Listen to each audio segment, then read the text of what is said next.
Delighted to have you with us. 66 degrees at game time. Cloudy skies. The lights are on. A sparse crowd on hand. They're averaging 18,000 per home bait.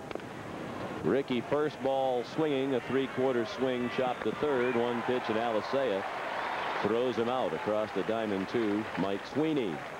Red Sox will not see anything overpowering from Chris George. His fastball about 88, 89 miles an hour. He'll throw it straight. He'll cut it. Curveball, slider, and also a changeup. Unusual to see Ricky chase the first pitch like that.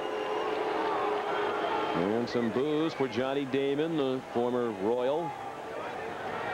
Left last year and went to Oakland. Now on to the Red Sox as a free agent. And off to a 288 start for Boston. A homer and 6 runs batted in. Johnny looked at ball one.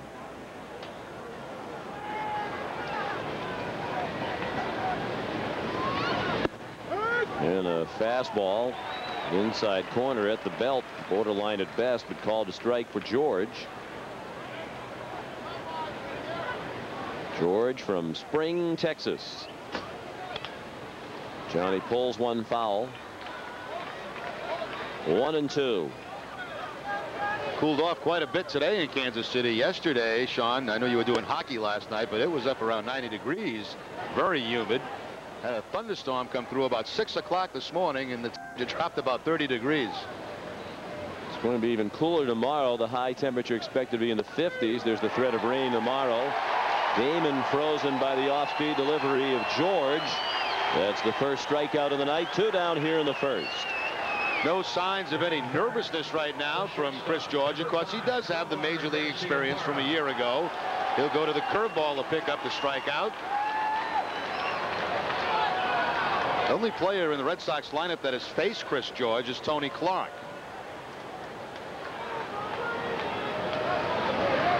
Now Nomar Garcia-Parra looks at a ball outside. Nomar hitting 280. An on-base percentage of .333. 3 homers and 10 runs batted in. Sliced back onto the screen. Nomar has put together a 5-game hitting streak during which he's hit 300, 6 for 20.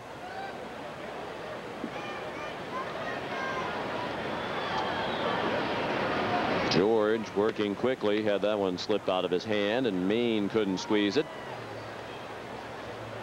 3 starts in Omaha before he got the call to the big leagues. There's Al Nipper, their pitching coach,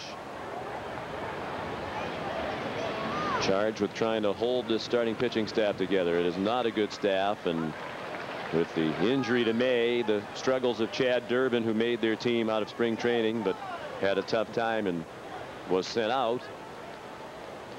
The Royals near the bottom of the league in ERA at 5.34. The one bright spot, they don't walk many. And a strong first inning for George as he strikes out 2. After a half inning, no score. You're watching the Fox 25 Red Sox television network.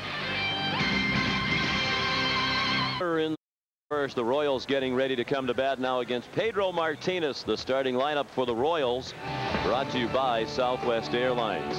Kansas City with a season record of 5-8. Tony Muser has Donnie Sadler, the left fielder, leading off. Mayfi Perez, the shortstop. Carlos Beltran, the center fielder. Cleanup hitter Mike Sweeney plays first base, hitting .414 with 6 runs scored in his last 7 games. Michael Tucker, the right fielder. Raul Ibanez is the DH. Luis Alicea, the third baseman, will hit 7th. Brent Maine, the catcher tonight. And the second baseman, Carlos Fablis, hits 9th against Pedro.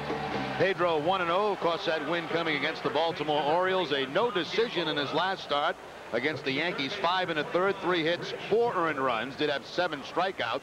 Pedro now at 16 strikeouts in 14 1/3 innings. He has never lost to the Kansas City Royals. 4-0 with a 2.57 ERA in his career against Kansas City clubs. And the defense for the Red Sox tonight behind Pedro. Part of the problem in that series against the Royals, when the Red Sox lost 2 out of 3, they did make 3 errors. Ricky Henderson in left field, Johnny Damon in center, and Trot Nixon in right. Shea Hillenbrand, the third baseman. Nomar Garcia-Parra at shortstop. Ray Sanchez at second. Tony Clark at first. And Jason Veratech behind the plate.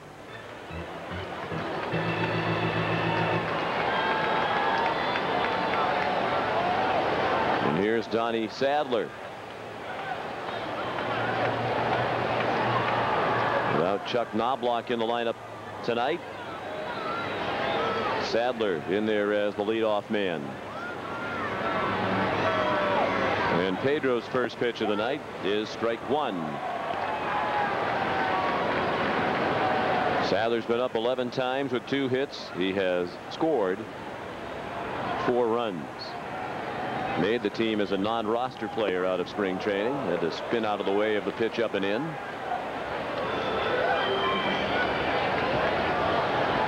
He's already played all over the place for the Royals. Second, third, short, left, and right field. Strike. 1-2. Knobloch got banged up in that series against Minnesota, crashing into the wall. He's been out for a couple of days.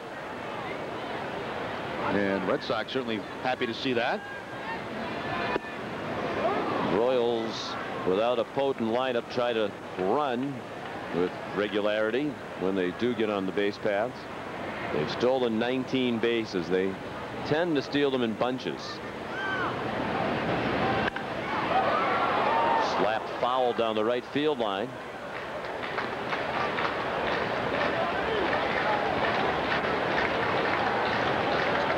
They had 8 stolen bases without being caught in that 3-game series. Ryan Lefebvre, the radio announcer for the Royals, told me before the game tonight, the last 4 times the Royals have come to Fenway, they've lost the first game of each series and then won the next 2 in each of them. The fun fact of the night, Garciaparra throws out Sadler for the first out of the inning. Batting second to shortstop, number 8. Now, things have been going rough for the Royals. You mentioned the starting pitching has not been very good, and they have really struggled offensively. The strongest part of their game has been their running game. They're last in the league in home runs. And Tony Muser, well, him in Kansas City, they're talking about maybe the end is near for him. Well, the managers are starting to drop like flies. Of course, Joe Kerrigan got it started when he was let go in spring training. Phil Garner fired 6 games in. Davey Lopes just let go by Milwaukee yesterday. Guys like Tony Muser, Buck Martinez in Toronto, rumored to be clinging to their jobs. Not a very good pitching staff. You saw those numbers earlier, and the offensive numbers don't give much reason for hope here in Kansas City. Yeah, seeing a lot of managers fired early, which is very unusual. And it's because a lot of general managers have switched spots in the offseason. A ball and a strike. The count on Nafi Perez. Pulled down to first. Gobbled up by Clark. 2 down and no score. Both outs for Pedro in this inning, coming on the curveball. Sadler hit the curveball for a ground ball to short, and now Perez, the ground ball to Tony Clark, who's back in the lineup tonight after a couple of days off.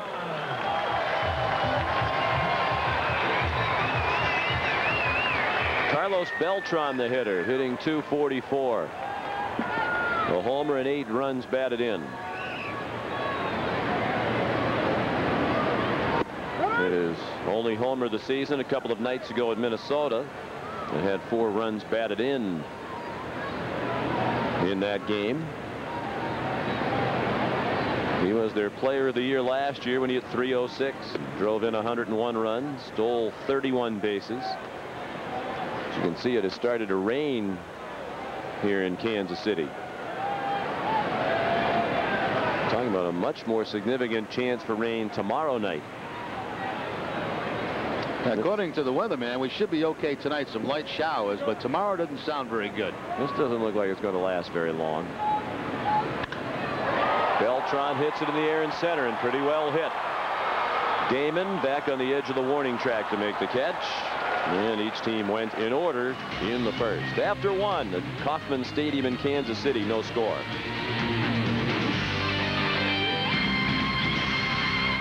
Fox Television is searching for a star. If you can sing and you've been waiting for your big break, this is it. Auditions are about to begin. Fox 25 and Jammin' 94.5 going to help you get your foot in the door by offering you the chance to win a guaranteed spot at the New York City auditions. Get yourself on videotape and get it to Jammin' 94.5 fast. Tapes have to be in by Monday morning at 10 a.m. Go to fox25.com for the rules. the addresses and all the information. Good luck. Chris George throws strike one to Manny Ramirez, who had a tremendous series, 7 for 9 in Toronto, raising his average for the year up to 356. Just out of the top 10 in the league in hitting now, 4 homers and 14 runs batted in. He's tied for 6th in the league in runs batted in. He just missed that one. Popped it up.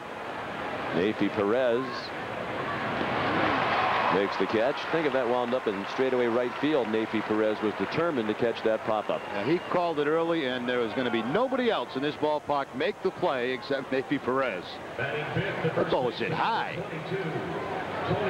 This star search that Fox Television and Jammin' 94.5 are involved in, it's going to be part of a show related to a show called American Idol, the search for a superstar. You have to be between the ages of 16 and 24 to enter. To take off from a show from England that was huge, Pop Idol. Tony Clark, the batter, still trying to find his way. His batting average, 146. Line foul. One homer for Tony. It came on opening day at Fenway Park. He's driven in 6 runs. It's always been a slow starter, career .249 hitter in April, but he did hit .333 in April for the Tigers last year on his way to his first All-Star game appearance.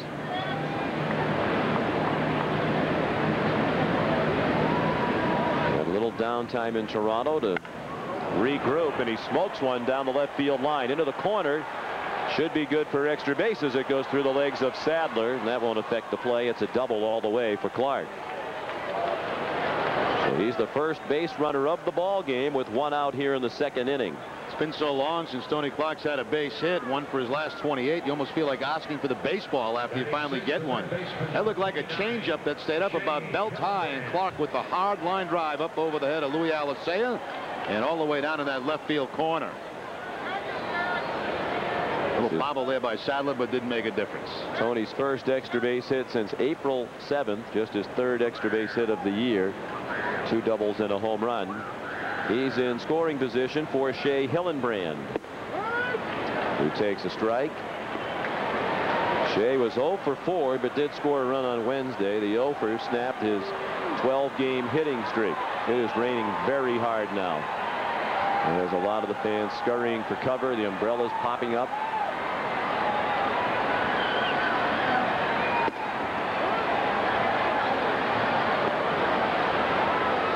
Just looking at the sky, it doesn't look like it would last for very long, but it is pouring right now, and the fans are heading for cover.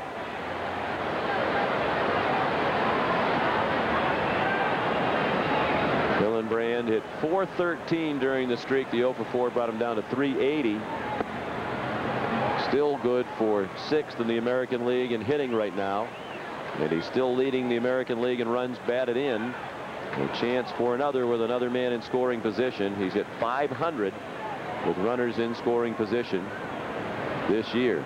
That's 6th in the American League in that category. In the dirt, dug out by Maine. 5 of those hits for Hillenbrand with men in scoring position have been home runs. The thing he's done very well is hit left-handed .667. That's the best in the league against left-handers. Facing the young lefty Chris George, who walks him. First walk given up by George. Batting 7th, the catcher, number 33. 2 men on and 1 out. No score here in the top of the 2nd. First of a 3-game series this weekend in Kansas City. The Red Sox and Royals. And here's the switch hitting catcher Jason Veratech at .306. 2 homers, 4 runs batted in.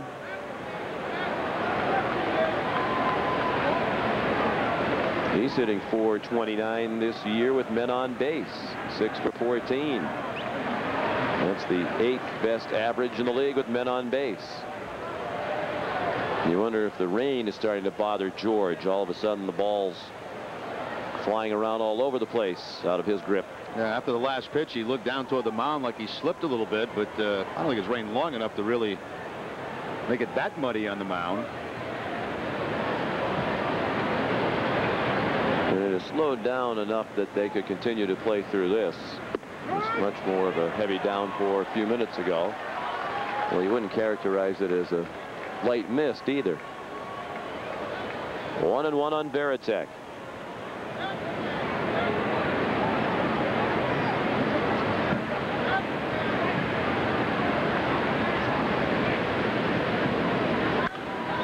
Fouled away. Red Sox offense exploded for 24 runs in the 2-game series at Toronto, as the Red Sox won both games, scoring 14 the first night and 10 more on Wednesday night. The offense, 3rd in the league in batting average, 4th in homers at 5.9, rather with 20 home runs for the year, and 4th in runs at 5.9. They've hit at least 1 home run in 11 of their 13 games. And they're trying to remain perfect on the road this season. They're 5-0 away from Fenway Park.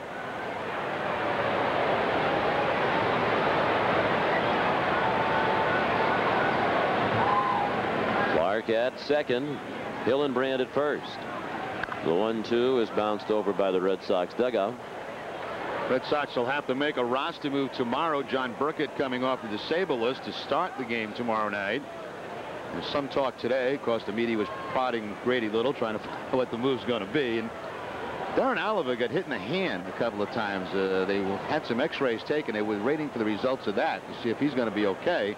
If not, he would have to go on the disabled list. There would be a move. If he's okay, then they're going to have to make some other move. Would probably be a position player. That doesn't have to be decided, obviously, until tomorrow morning.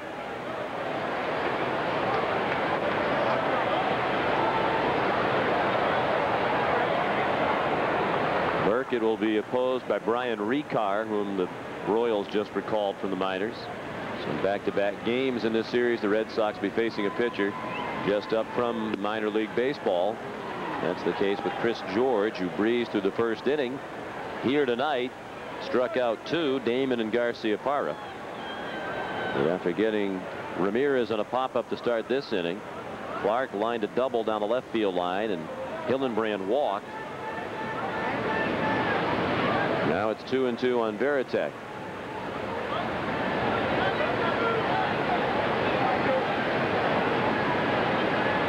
George has thrown 18 pitches in this inning, still just the 1 out. He's gone to a full count now with Veratech. Got Nixon on deck.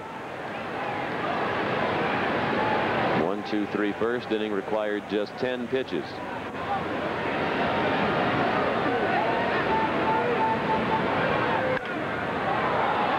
Now to play to the right. Well, it's been a hectic couple of days for you. Back-to-back hockey games with some travel in between. You had to travel early this morning to get here from Toronto to do the baseball game. I see you made a nice transition from hockey to baseball without a problem. I keep wanting to say he shoots and scores. We had the Carolina, New Jersey game Wednesday night down in Raleigh. Flew first thing yesterday morning to Toronto for that game against the Islanders last night, and then first thing this morning to be here. You probably sleep pretty well tonight. I've become Mr. Nap the last few days, with a 5 a.m. wake-up call every day, and having to fly every day and do a game each night requires some rest.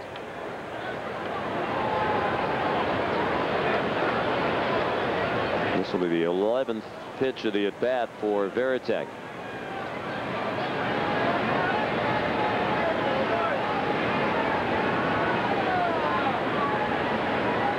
Runners go. Veratech hits it on the ground to short. So moving the runners kept them out of the double play.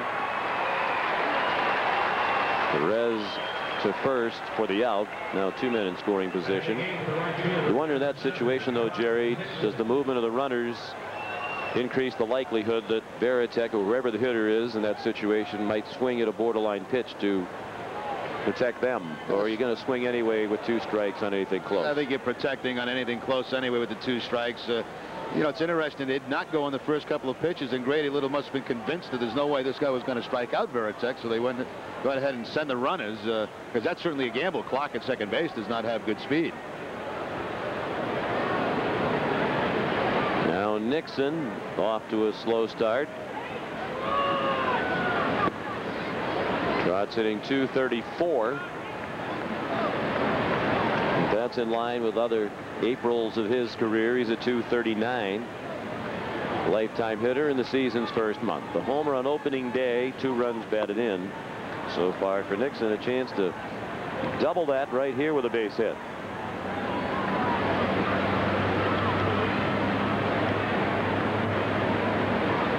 Trout's put together a 4-game hitting streak, has just 1 hit in each of those 4 games. He started in right field in every game for the Red Sox this year.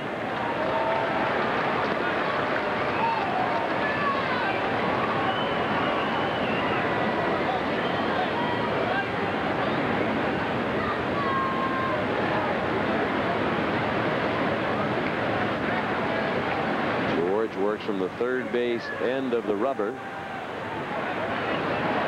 Missed low. I would think that would make it slightly less uncomfortable for a left-handed hitter, Jerry, if they're on that first base end of the rubber with that left-handed delivery. A little tougher for the left-handed hitter. Absolutely. You get a much better look as a left-handed hitter when he's working from that third base side, not coming across his body at you. Borderline strike, inside corner around the belt. A full count with 2 outs. And the rain has picked up again.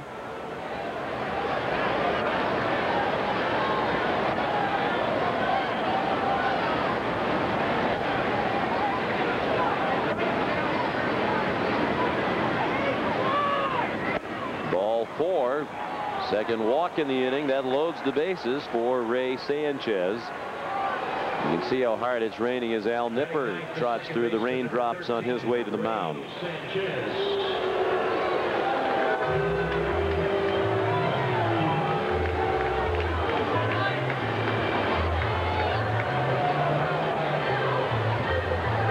Always nice to come to Kansas City and see Steve Palermo, who looks like he's doing very well. And that's a great thing. Yes, it is. I don't think Steve ever had the pleasure of throwing me out of a game. Almost. He almost got me.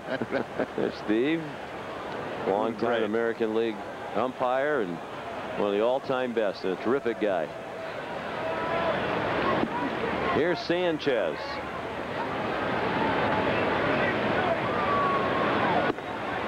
Ball 1. Ray spent much of his career here in Kansas City. Off to a fine start with the Red Sox, hitting .293.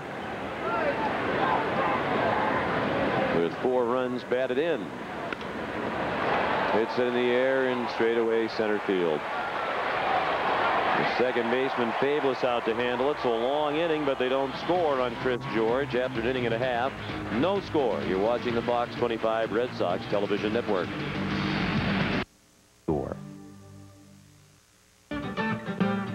Now is the best time to buy from Best Buy Auto Sales.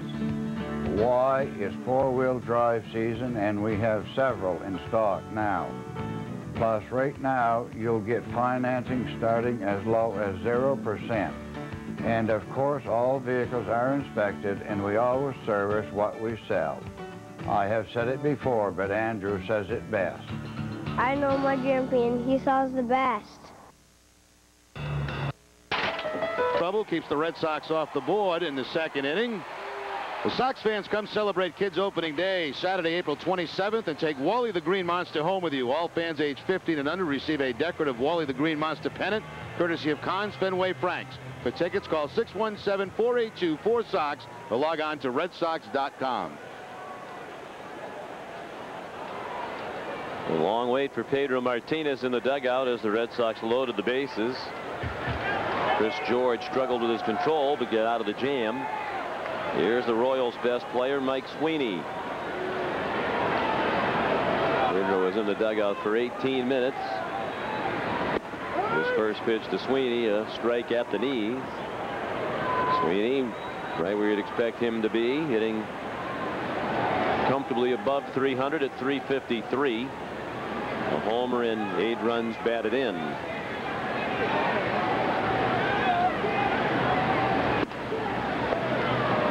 One ball and 1 strike. Sweeney with the low RBI total, only 8, but those guys ahead of him have not been getting on base. Of course, with Knobloch out of the lineup, that certainly hurts. In the last 3 seasons, he's emerged as a star in the American League. We saw his averages over the last 3 seasons. This from a guy who, when we talked with him on our radio program on 1510 The Zone when the Royals were in town, admitted he was the 25th man on the roster. The guy on the bench kind of went in and did whatever they asked him to do, caught. And then when his good friend Jeff King decided to retire at the start of the season, they were looking for somebody who could play first base. He said, I can play first base, even though he hadn't played since Little League. Went out there and played decently in the field, but really blossomed with the bat, and now he's their best player.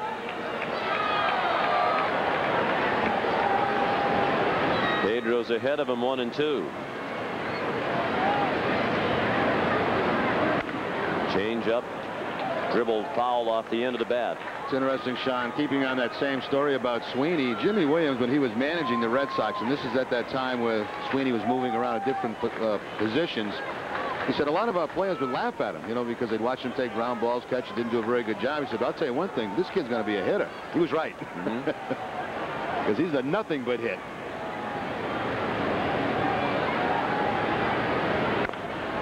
Pedro jammed him, and Sweeney bounced it foul. Talk about what he's done the last 3 years.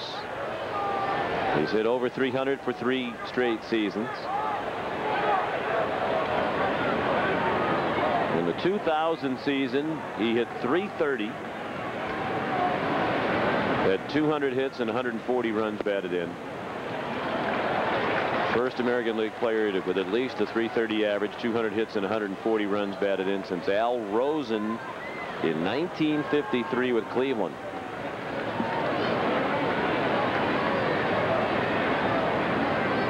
Pedro pitching in the rain. His 2-2 changeup missed. It's a full count. Sweeney, Tucker, and Ibanez coming up. One thing the Red Sox do not want to see is this game stop because of rain. With Pedro on the mound, they wouldn't want to take any chances, any kind of long delay, and throw him back out on the mound. So they want to keep this thing going. If it rains much harder, they'll have to stop this one. There's a pop-up behind second. And it's Sanchez for the out.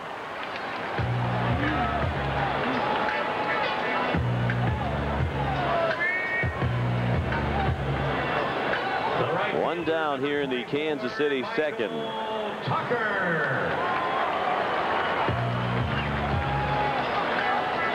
And the hitter is Michael Tucker. Off to a slow start at 182 with 7 runs batted in. Newcomer to the Royals, came over in an off-season trade from the Cubs.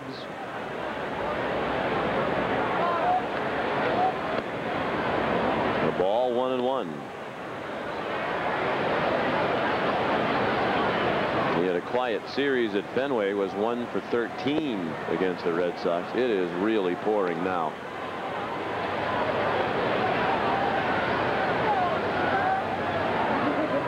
Some of the hardy souls who are out in the seats are retreating for cover again.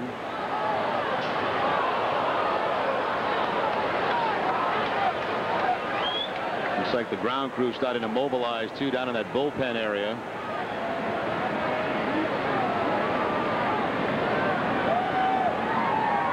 The 1-2 pitch. He struck him out. Threw a fastball by him. First strikeout for Pedro. He's retired all 5 Royals. 2 down in the second in a scoreless game. 7 strikeouts to Pedro in his last outing against the Yankees. Watch the late pop on this fastball there. That's a good sign for Pedro Martinez.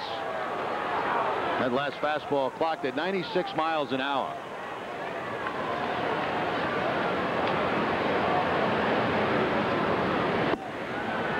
Ball one inside to Raul Ibanez, the DH. One of the few Royals who has been swinging a good bat here in the early going. .323 average, a homer, and 9 runs batted in. He's second on their team in runs batted in, behind Joe Randa's 11. His only homer of the year was against the Red Sox on April 11th.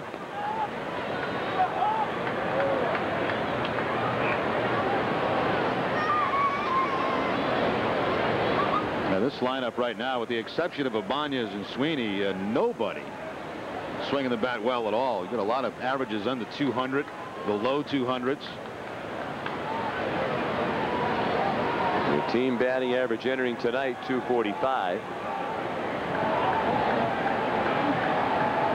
When we chatted with Mike Sweeney, he signed a contract extension prior to the season for 5 years, but with some options that if the team doesn't improve, he can opt out of the contract. And he hopes and believes that 500 is a realistic goal for this year.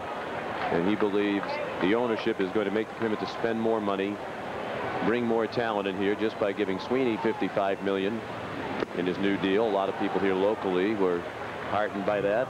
Took it to mean the Royals might open the wallet a little bit to try to upgrade the talent level. It's an unusual contract to sign. If you guys think, I go.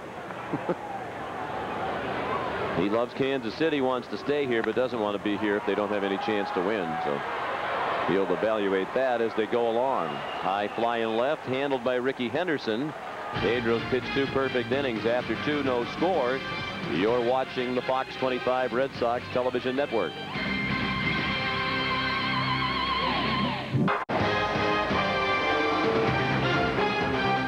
This copyrighted telecast is presented by the authority of the Boston Red Sox. They may not be reproduced or retransmitted in any form. In addition, the accounts and descriptions of this game may not be disseminated without the express written consent of the Boston Red Sox. Well, the ground crew has mobilized behind the tarp now, and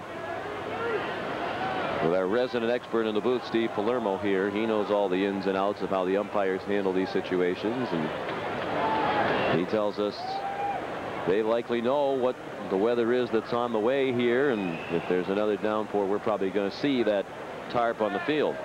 Well, the good sign is as they move back there, it's lightened up a little bit. Yes, it has. Skies have brightened a little bit. The rain has slowed to a light drizzle. Chris George to the top of the order, and Ricky Henderson, who hit a chopper to the third baseman, Alicea, to lead off the ball game. George got out of a bases loaded jam last inning. A belt high strike, 1-1. Henderson, Damon, and Garcia Parra coming up.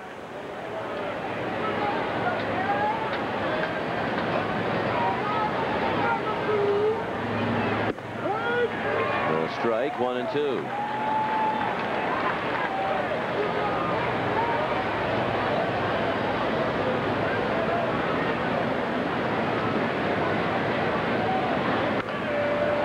Out of play off to our right. Oh, what a play in the upper deck. Fan in the first row of the upper deck leaned over the gentleman in the yellow cap. It was just about as high as that railing. He bobbled it. It looked like he was going to drop it down below, and then caught it on the second chance. Stabbed it out of midair. But that souvenir was gone. George missed with the backdoor breaking ball. 2-2. George was the Royals minor league pitcher of the year last year when he went 11-3 at AAA Omaha. Started and was the winning pitcher in the Futures game at Safeco Field. He gets Ricky on the fly ball to left, handled by Sadler, 1 out. The center fielder, Johnny David.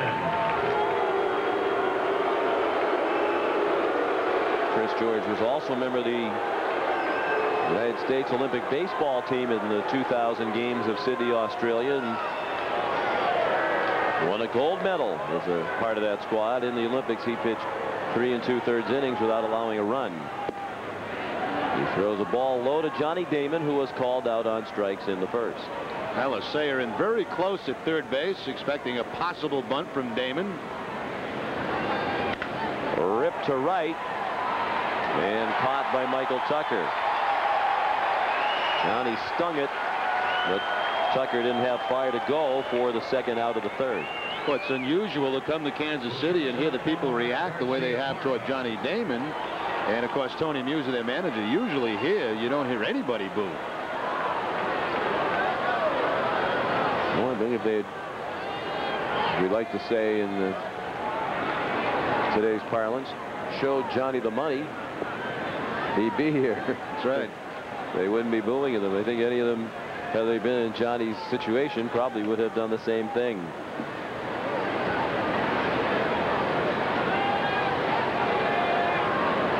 Garcia Parra fouls one off to our right. You certainly can't boo Johnny for the reasons that most fans ordinarily boo a player: lack of effort or hustle, attitude. He's all out all the time, and that was certainly the case too when he was here in Kansas City. Now they lost two pretty good outfielders, and Johnny Damon obviously, and Jermaine Dye. Omar sends another one into the second deck. Well, the rain is just about stopped.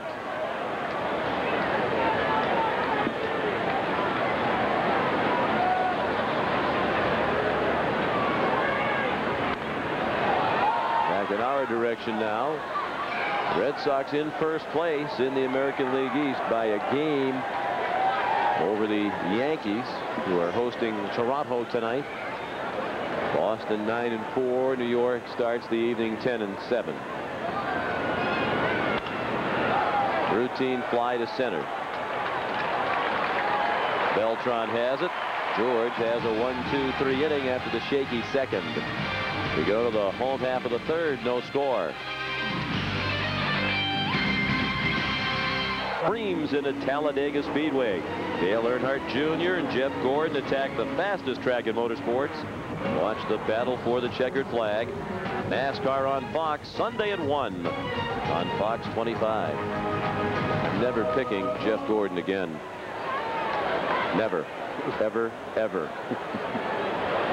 I guess Brooks trying to get half the car too. She can have it. Maybe drive the other half of it faster than he has been. Well, I read in the paper today, Darrell Waltrip says the divorce is definitely distracting Jeff. Yeah. So he agrees with our theory. Luis Alicea, the leadoff man here in the bottom of the third. 6 up and 6 down against Pedro so far. So it'll be Alicea, the number 7 hitter, and then Brent Maine and Carlos Fabulous. Pedro has 1 strikeout while retiring the first 6 batters. And has had good velocity. Has run the fastball up as high as 96. That pitch down and in on Louis.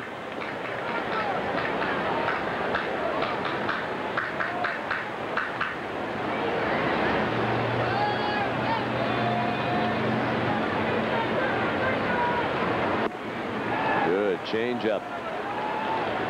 That's vintage Pedro right there. 1-2.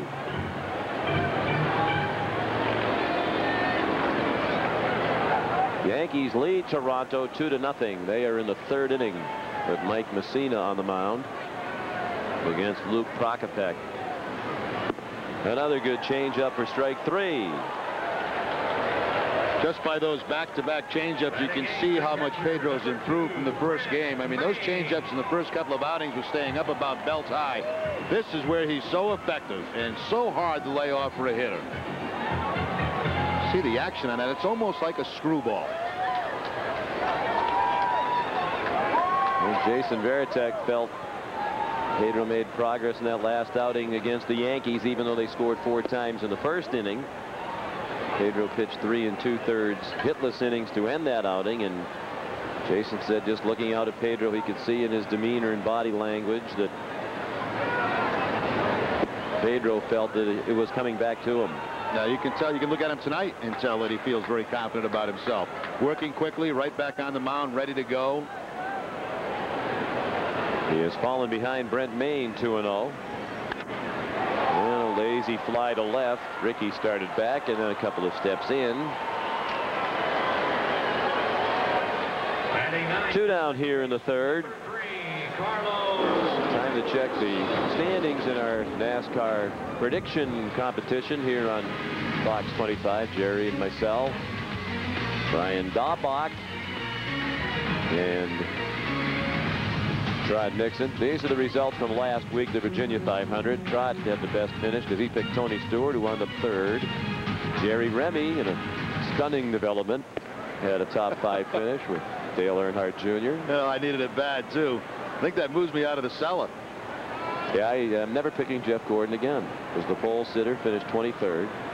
Bobby Labonte won the race, by the way. None of us picked him. On the right side, off the bat at Fabless, Sanchez threw him out. Pedro has pitched 3 perfect innings. After 3 no score, this is the Fox 25 Red Sox television network.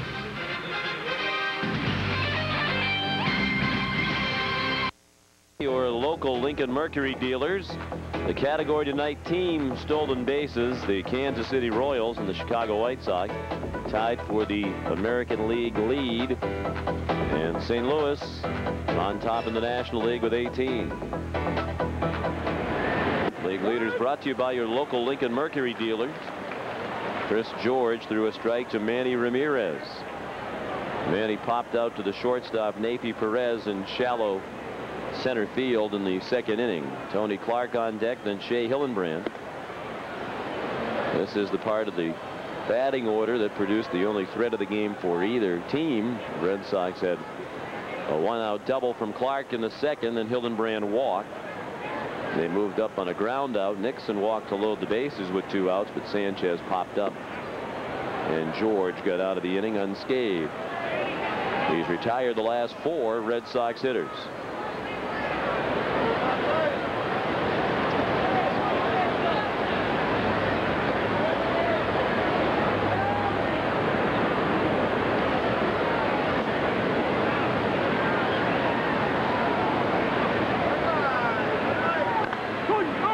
Foul.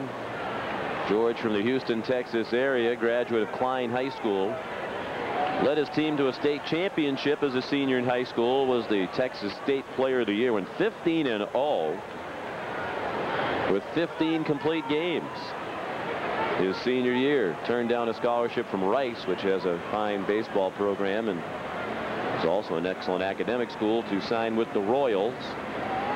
We used the 31st pick of the draft, the sandwich pick between the first and second rounds in 1998, to select Chris George.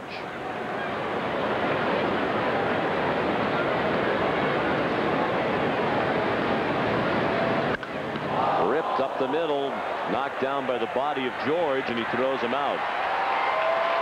Manny hit a bullet, and all the members of the infield, the pitching coach Al Nipper, the trainer, the manager Tony Muser, they're all running out to make sure George is all right. Looked like he got him off the side of the leg. That was an absolute bullet by Manny Ramirez, right back up the middle. Very seldom do you see Manny go 2 at-bats without hitting the ball hard against a left-hander. He took care of that. He crushed that ball, but knocked down by George, and they got him at first base. No reaction time at all for that pitcher. And fortunately for him, it just drops right down near the mound and has plenty of time to get Ramirez. They got him off the leg, I believe.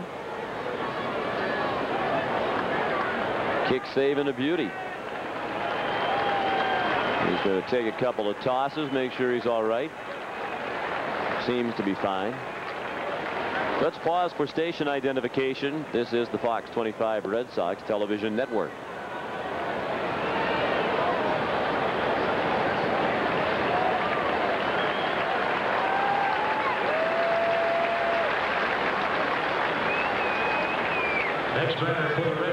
Sean McDonough, Jerry Remy, our producer, Russ Ken, our director, John Wilson, associate producer, the commissioner, Dave Corris. Delighted to have you with us. Pedro Martinez pitched 3 perfect innings. Red Sox trying to get something done against George, and Clark has another hit. That's the second hit in the game. Both of them belong to the Red Sox Tony Clark, who doubled in the second. Now an opposite field single here in the fourth. The fastball looked like it was up around the eyes of Tony Clark, still taking a hack at it and getting a hit to the opposite field. He had a wide open gap between first and second. Second baseman Fabulous was playing him almost behind the bag. Boy, when Clark has to go up on his tiptoes to get it a fastball, that's a high pitch. Tony 6'7", former college basketball player. He had 3 hits on opening day. This is his first multiple hit game since then. Hillenbrand took a strike. Shea took a walk in the second inning. Hillenbrand's 5th walk of the year. Was it, I think, late September when Shea got his 5th walk last year? Sometime around then.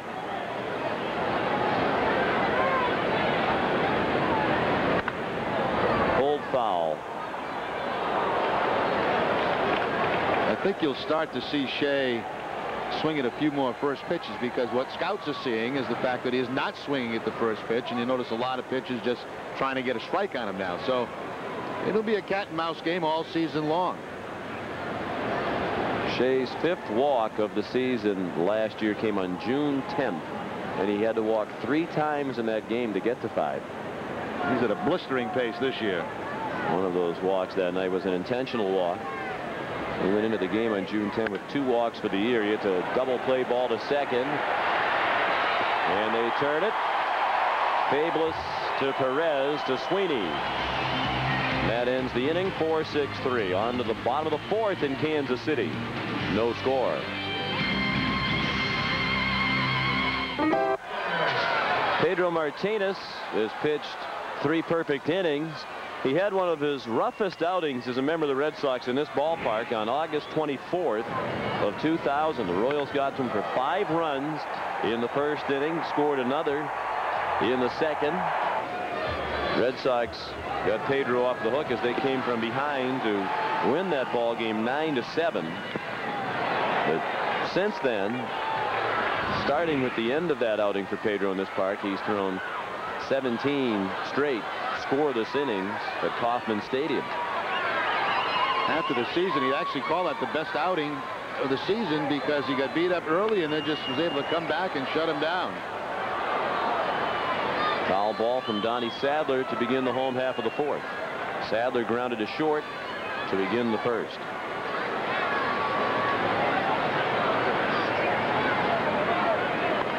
Trying to bunt, not a bad idea with his team struggling offensively.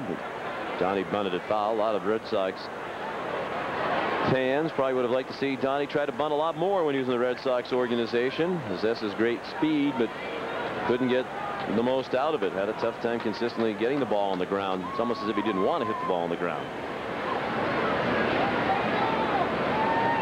And perhaps he didn't. Fouls went off to our right. Yeah, you can imagine how many instructors and coaches that Sadler had. I mean, here's a guy blessed with a lot of ability, and you watch him and you say, oh man, if this guy could just put the ball on the ground, use his legs, learn how to bunt.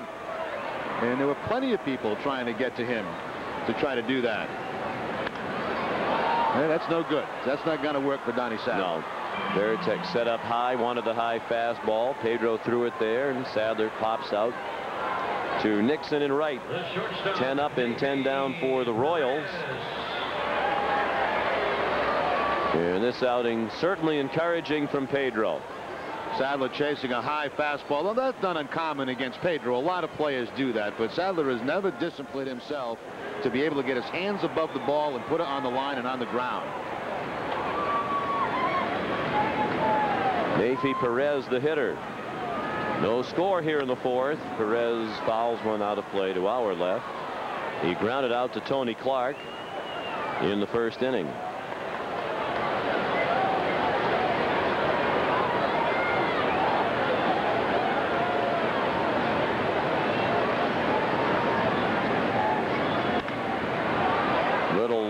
Shallow left center, and Ricky's there.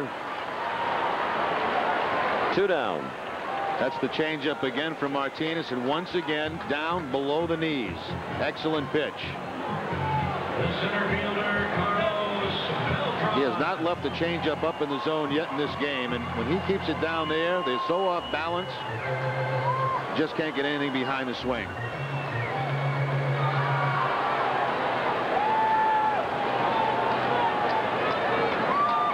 Two outs for Carlos Beltran.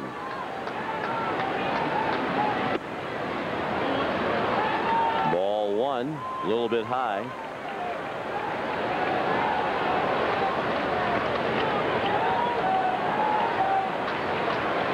Beltran out on a fly ball to Damon in center field. That ended the first inning.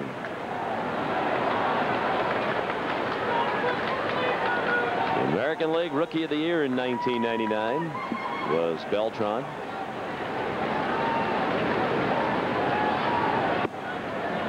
Change up low, 2-0.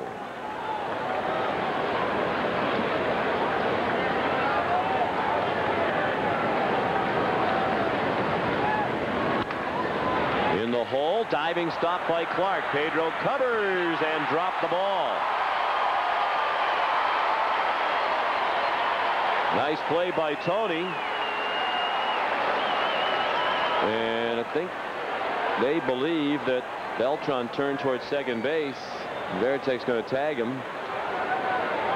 The umpire says no. So we'll await the scoring. If it's a hit, it's the first of the game for the Royals here in the fourth. Looked like if Pedro held on to the ball, he was there at the bag just ahead of Beltran.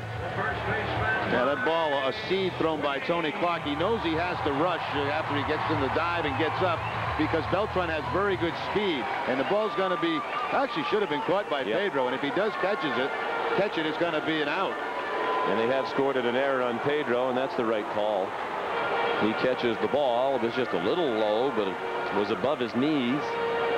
Could have and should have been caught. It's an error. Yeah, ideally the pitcher likes that ball chest high, eye high. Is much easier play. When they have to reach down, it becomes more difficult, but still one that Pedro could have made the play on.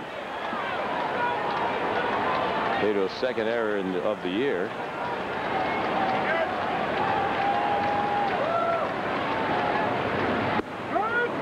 Mike Sweeney, the batter.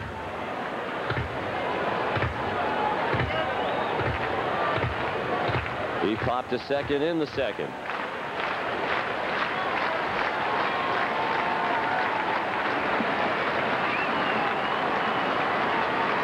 '98 was the last time Pedro Martinez had 2 errors in a season. He had 4 that year. He's already had 2 this year. In the air, shallow right center. Damon, a long run. That's a hit. A bloop hit, but the outfield playing deep for Sweeney.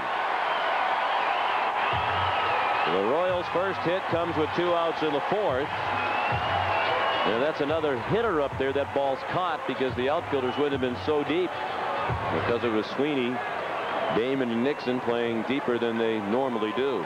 Yeah, right toward the end of the bat, too, for Mike Sweeney. That ball away from him toward the end of the bat, and he'll just drop it in front of Johnny Damon. You notice how deep Damon was playing because of Sweeney. Johnny usually plays a pretty shallow center field.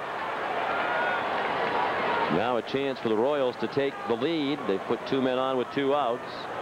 Their first 2 base runners of the night. Michael Tucker, the hitter.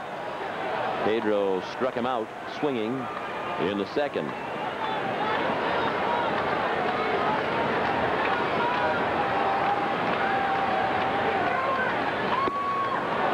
Tucker trying to hit a 3-run homer. 1 strike on Michael.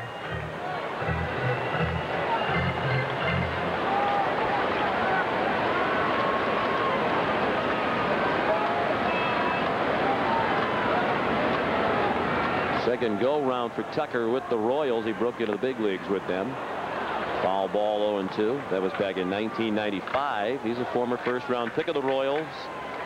They traded him to the Braves in the deal that brought Jermaine Dye to Kansas City. Then Tucker went on to Cincinnati and the Chicago Cubs. 2 strikes, 2 outs. Always have to be aware of the double steal. You don't need the speed at first base. You need it at third base, and that's what they have out there. If you're going at first base, you've got to stop. 55th pitch of the night from Pedro. Strike 3, a foul tip on a change-up away. The 3rd strikeout for Pedro, and it ends the inning. The Royals strand 2 after 4. No score. You're watching the Fox 25 Red Sox television network. Michael Tucker, a big one for Pedro. It got him out of the jam, but it's also a milestone. Career strikeout number 2,000 for Pedro Martinez with the 3 tonight. He's the 8th active pitcher to reach 2,000 Ks in his career, joining Roger Clemens, Randy Johnson, Greg Maddox, Chuck Finley, John Smoltz, Kurt Schilling, and Kevin Brown. More than half of those strikeouts have come with the Red Sox. Jason Veratech takes ball 1 in the dirt from Chris George. Veratech out on a ground ball to short in the 2nd inning, bottom 3rd of the order, against the 22-year-old lefty. And a high pop up in shallow right. Fabulous out. Tucker in. It'll be Tucker. 1 out in the 5th. We talked earlier about Chris George. It's a young left-hander that the Royals are very high on, and they really did not want to have to call him up this early in the season. They felt like after last year, maybe had to rush him at the big league level. They wanted him to get some experience and confidence at AAA, but injuries have hurt them, plus some poor performances, so they were forced into making the call. He's pitching a very nice game tonight. He's had excellent control. 40 of his 66 pitches. 4 strikes. The only inning he struggled in his control was the 2nd, when he walked 2 during a rather significant downpour. The rain has ended. Todd Nixon walked. He drew one of those 2 2nd inning walks. Ray Sanchez on deck. Crushed but foul. That's what I would do if I was Trot Nixon. Trot's had trouble against left-handers, and I think it's because he approaches them the same way as right-handers. He takes a lot of pitches. Left-handers look for the ball middle in until you get 2 strikes and try to clear it out of there.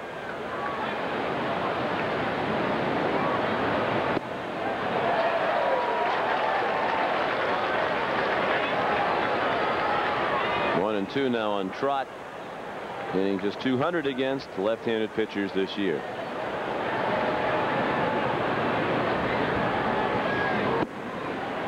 Down and in, 2 and 2. It's amazing how many mistakes lefties will make to left-handed hitters on the inside part of the plate early in the count. Now you get to 2 strikes, it's a different story. You got to try to cover the whole plate.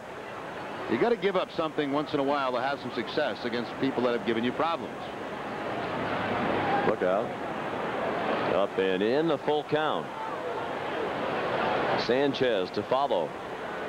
We're in the 5th inning here at Kauffman Stadium. Red Sox have fared well in this ballpark in recent years.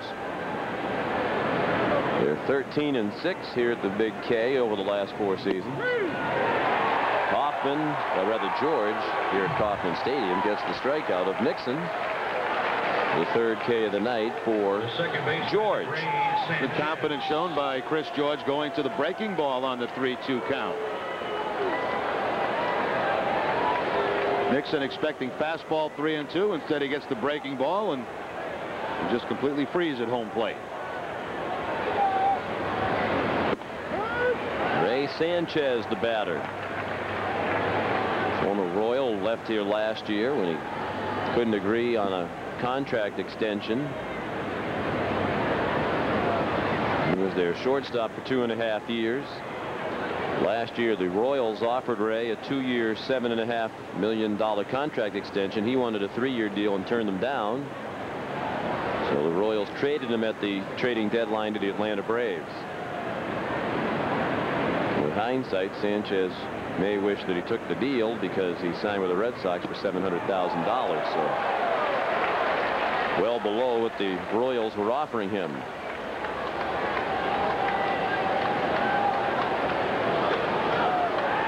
One and 2 the count.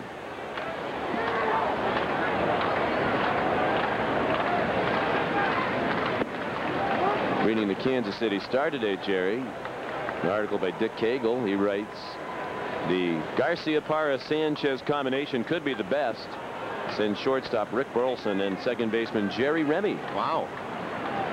During the late 70s. Sanchez broke his bat. George threw him out. George is cruising right along. He's basically matching Pedro now, pitch for pitch. Pitchers duel, scoreless game, bottom of the 5th coming up.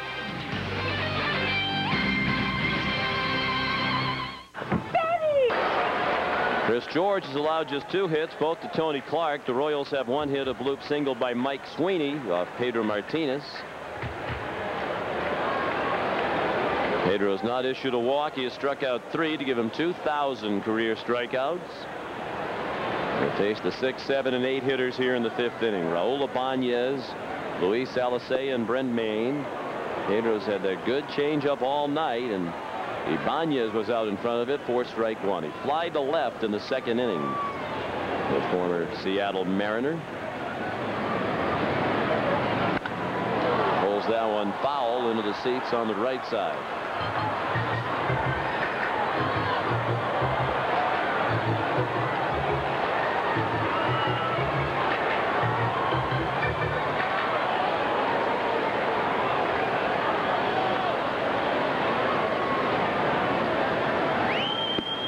Fastball missed.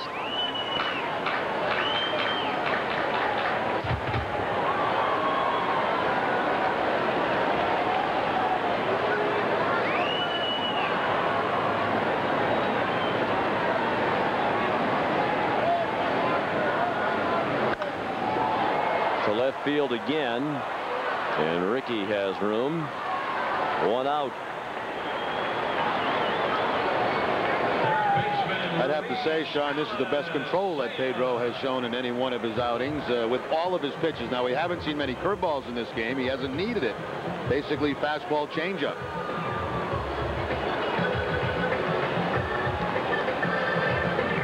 Pedro's thrown 59 pitches, 41 of them strikes. He's had outstanding control. Luis Alicea had no chance against Pedro first time up. Pedro gave him a couple of change-ups back-to-back. First ball swinging, Alicea out on the bounding ball to Sanchez at second. Two down here in the fifth. The catcher, Brent Mayne.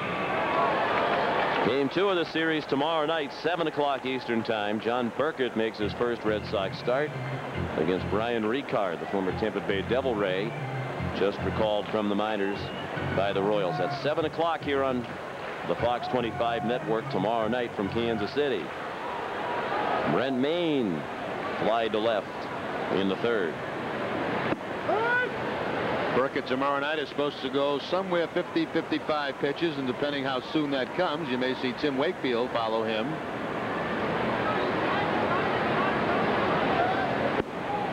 Here's one of the few curveballs tonight, and it missed.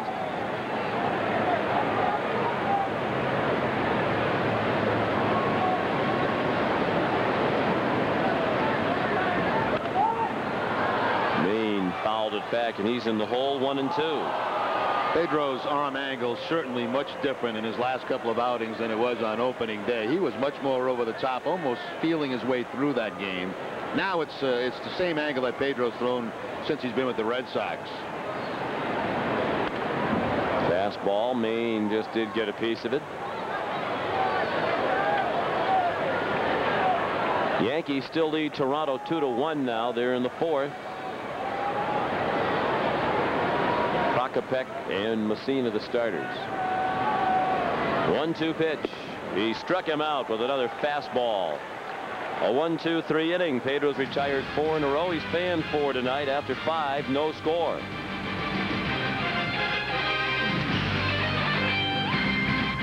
It's a look at the life of TV's most beloved character as Hollywood's biggest stars throw an outrageous roast for Homer Simpson on an all-new Simpsons.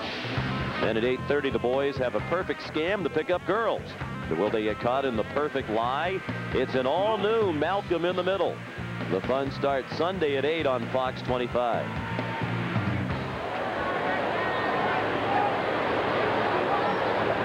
Great sight for Red Sox fans tonight, the performance of Pedro Martinez, looking very much like the Pedro Martinez we've seen throughout his days with the Red Sox.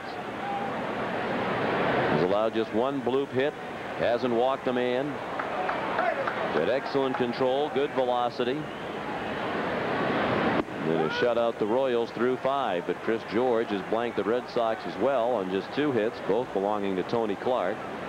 Ricky Henderson took a strike the first pitch of the 6th. And strike 2. George doesn't really overpower anybody. They hope that someday he'll be able to pitch like Tom Glavine. Not that he's necessarily going to be Tom Glavine, but be that kind of a lefty, move the ball in and out, have excellent control, pitch on the corners. There's a base hit. Opposite field single for Ricky. On an 0-2 pitch, he grounded one through the right side. Red Sox have the lead man on for the first time tonight. Sweeney quit on that ball at first base. It looked like he's the only guy that had a chance at it. They were playing Ricky up the middle. It was Fabulous at second base. Sweeney took a step toward the ball and then stopped. Looks like if he continues on and goes in the dive, maybe he has a chance at it. Well, we'll see if Ricky tries to pick up his second steal. He's got one steal for the Red Sox. Has not been caught.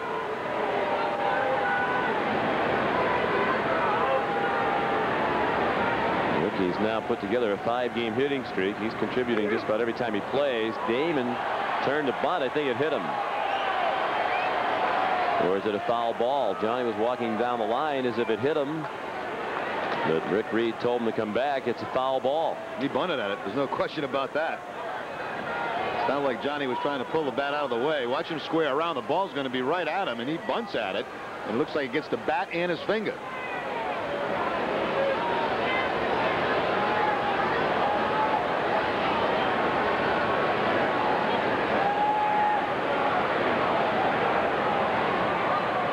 You get the feeling Grady is not going to argue very much this year? I don't think so. He's not the kind of guy that gets excited. You know, he's going to go out and protect his players when he has to. Very low key. Damon looking down at Mike Cubbage.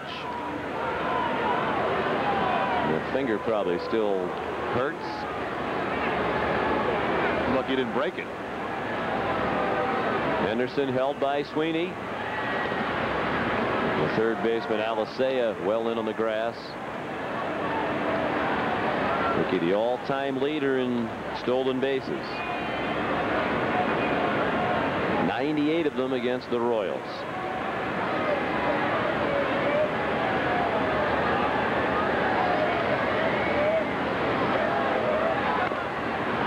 Damon bunts it out in front of the plate. George slipped down, throws to first, not in time.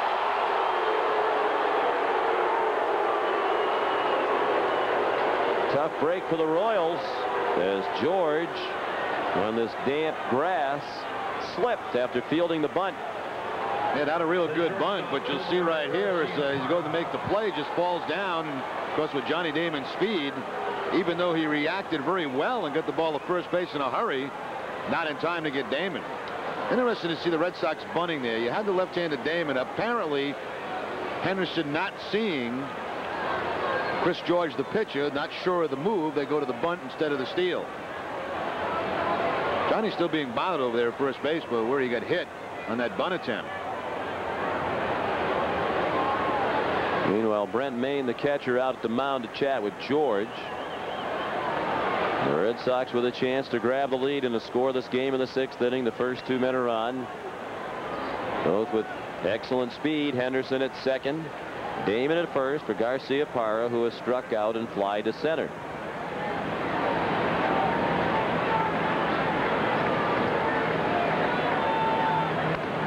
Off the end of the bat. Again, it looked like what we were talking about in our last telecast, Jerry. Nomar really pulling off that pitch. Yeah, a number of times we've noticed that front shoulder and head fly early for Nomar, and I think that's the result of so many pitches inside early in the year. Trying to test him with that wrist recovering from the surgery a year ago. He's in the hole here, 0-2 with Manny Ramirez on deck. Fabulous at second base, really playing tight near the bag to try to keep Ricky close, but Ricky can get a great jump off Chris George. A lot of left-handers very slow to the plate with that man at second base. Look how close Fabulous is, and he'll keep dancing in and out, trying to upset the timing of Henderson. Throw to second.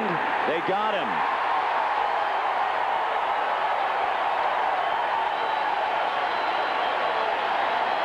He was going, Sean. He had a step toward third base and perfect timing between George and Fabulous on the pickoff attempt.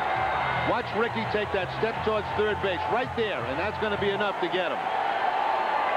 That's why Fabulous was playing so close to the bag.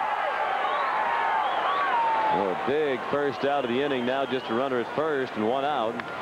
Garcia Parra sends it out of play to the right.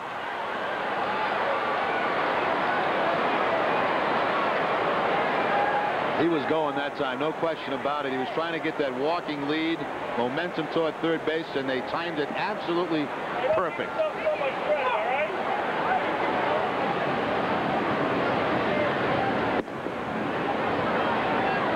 Ball too high. Looked like a slide step that time from Chris George. All it took was that one half step toward third base. That was the difference. Nomar rips one up the middle. Damon to second.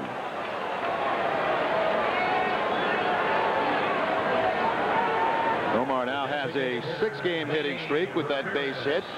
Tony Music coming out of the dugout. They got the right-hander loosening up, and that may be the night for George. He's given up 3 straight hits, but it was an opposite field single by Henderson. That bunt hit because George fell down. That was really the first solid hit of the inning. The crowd boos Tony Muser again. George doesn't look all that excited about leaving either. Well, he got a good performance from the young pitcher. And wants him to leave on a good note. So Blake Stein will be the new pitcher, and we'll return to Kansas City in a moment.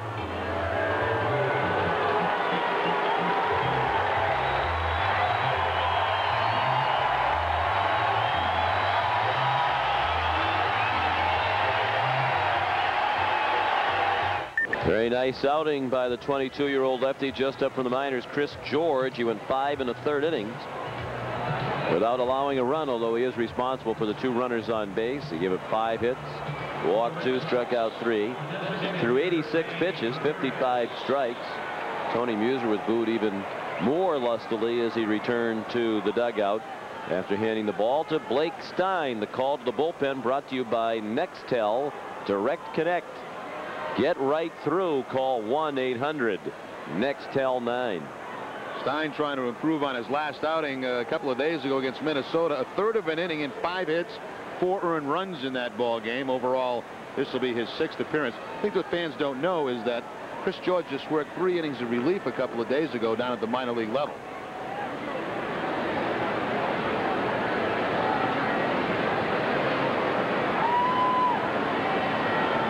Manny Ramirez greets Stein and sends it to right. Tucker makes the catch. Damon about 1/3 of the way toward third, so he goes back to second. So 1 pitch and an out for the veteran Stein. The first baseman, Tony Clark. And it'll be up to Tony Clark, who's had a good night. He's broken out of that prolonged slump with a 2 for 2. A double down the left field line in the 2nd inning and a single to right in the 4th. Both at bats were right-handed against the lefty George. For the season, Clark's hitting just .125 left-handed. He's 4 for 32. His only homer did come from the left on opening day at Fenway.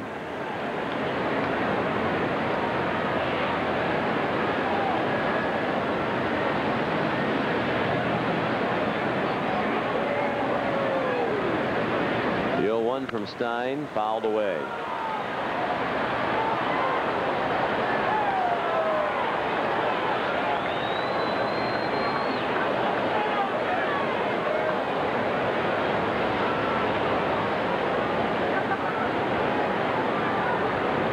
Stein's pitch for Oakland, Kansas City. And was in the St. Louis organization without ever making it to the majors. He missed high. He was a 6th-round pick of the Cardinals back in '94.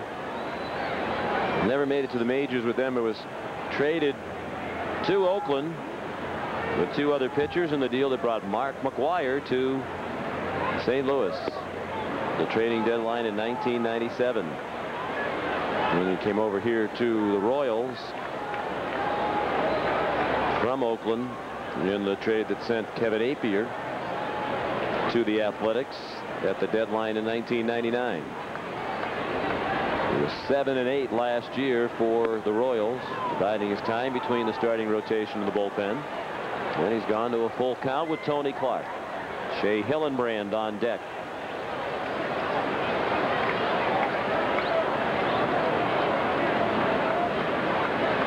runs, 5 hits, and an error for Boston. No runs, just 1 hit, no errors for Kansas City.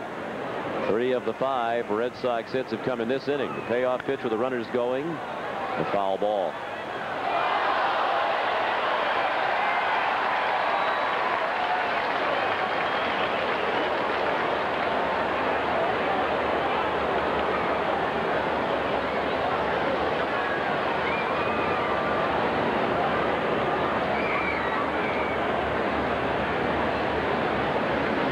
Go again, and it's another foul ball off to the left.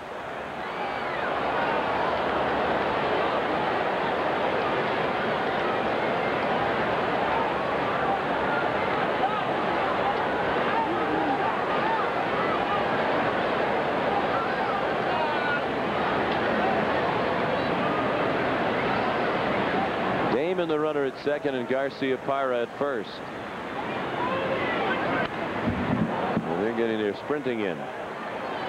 Third time they've run on a 3-2 pitch that Clark has fouled back.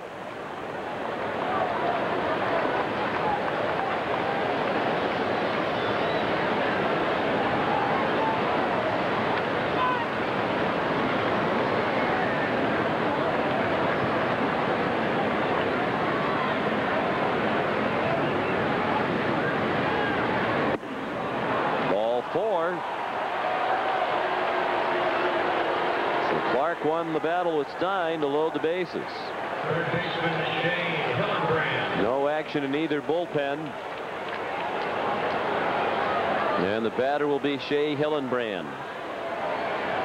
It is first 0 for last night, or actually 2 nights ago, the Red Sox last game in Toronto to end his season opening 12-game hitting streak, longest of his career. He has walked and grounded into a 4-6-3 double play tonight. Great chance to add to his league-leading RBI total. It takes a first pitch strike from Stein. Shea just a .211 career hitter with the bases loaded. Still looking for his first career grand slam.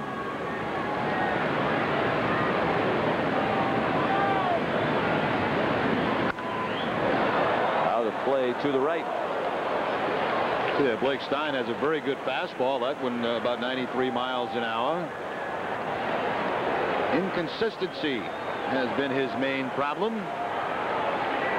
That guy's got a pretty good fastball too. He's been in the dugout 23 minutes now while the Red Sox have been batting. Red Sox have had some long innings at the plate without scoring. They'd like to change that right here. The 0-2 outside. Stein gave up 3 grand slams last year.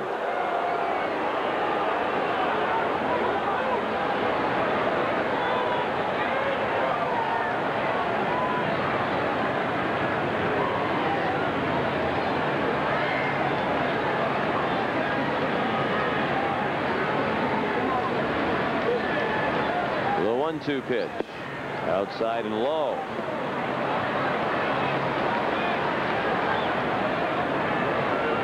Hillenbrand just has to be seeing the ball better, because that's the kind of pitch a year ago, that slider off the outside part of the plate that he chased and pretty much get himself out.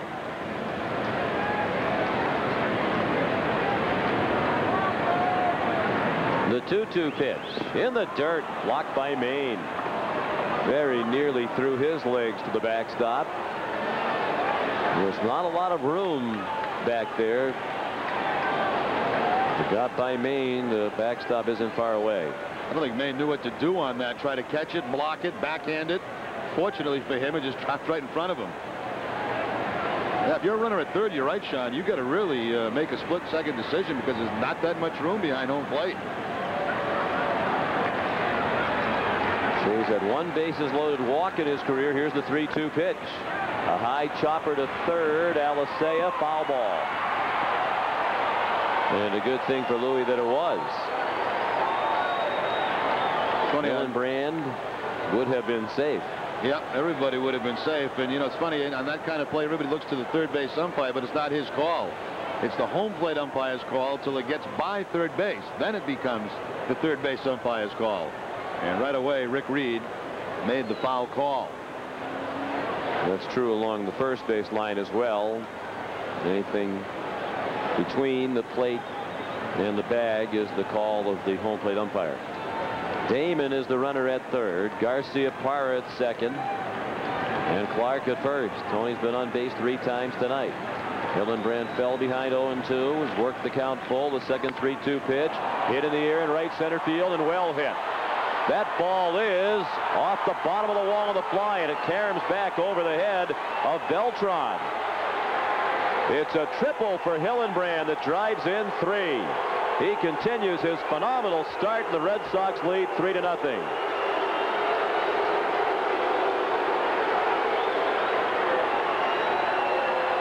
This is really good hitting here by Shea Hillenbrand. This is a nasty pitch. A fastball on the 3-2 count away from Hillenbrand. Outside part of the plate and down. And he stays right on it and drives it deep to the opposite field. He'll pick up his 18th, 19th, and 20th RBI on this young season. 2 of those runs charged to George. He gave up 2 runs in 5 1/3 innings. 1 run charged to Stein. He's responsible for Hillenbrand. The Bluebirds out. Undoubtedly more directed at Tony Muser than at Stein. Now Veratech, a broken bat lob caught by the second baseman Carlos Fabulous to end the inning. But the Bluebirds let Tony Muser know they don't like the fact he took the starter out of the ball game. 3-0 Red Sox. Pedro now working with the lead. This was brought to you by Budweiser. With the crisp, clean, refreshing taste you'll find in no other beer. This Bud's for you. Greg Maddox scheduled to pitch tomorrow for the Atlanta Braves. He left his start on Wednesday after 1 inning with a bad back. But he is scheduled to pitch tomorrow for Atlanta. First trip ever to the disabled list for Greg Maddox this season. Shea Hillenbrand. After 1 game without a hit, back in the hit parade tonight, and a big hit. The 4th hit of the inning for the Red Sox. They were up there for a half an hour, but it was worth the wait for Pedro, as now he's pitching with a 3-run lead. And it's been an outstanding performance by Martinez. 46 of his 65 pitches have been strikes.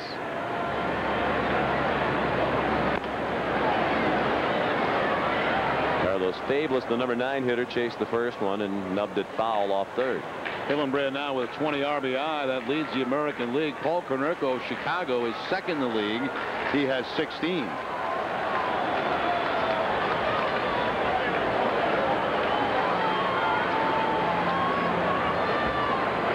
Fabulous, then the top of the order, Sadler and Perez due up. Line to right, and it's Nixon with the diving catch.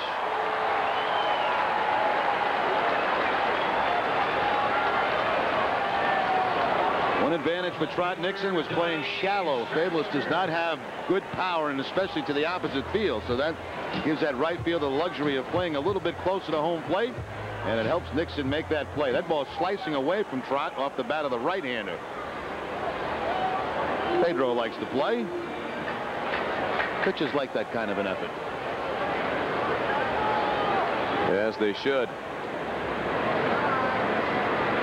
1 out. Donnie Sadler, the hitter. He takes a strike.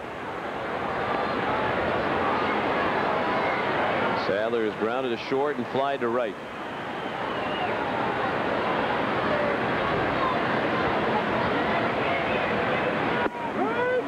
Strike 2. Donnie spent most of his career in the Red Sox organization. Their 11th round pick in 1994. Made it to the majors for the first time in '98. And he's gone on 3 pitches. 5 strikeouts for Pedro. 2 down here in the 6th. Martinez has retired the last 6 Royal batters. I don't think Donnie's too happy that Knobloch couldn't go tonight.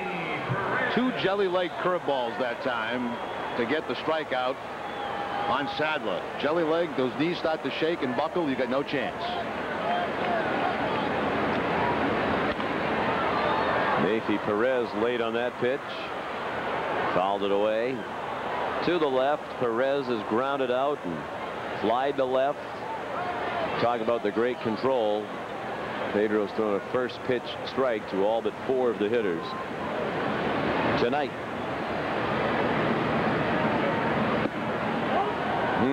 Close, but a ball. I think a lot of the concerns that Red Sox fans had about Pedro are being wiped away with this performance. Down the line, knocked down by Clark. He doesn't see it. Pedro's there to pick it up and step on the bag and end the inning.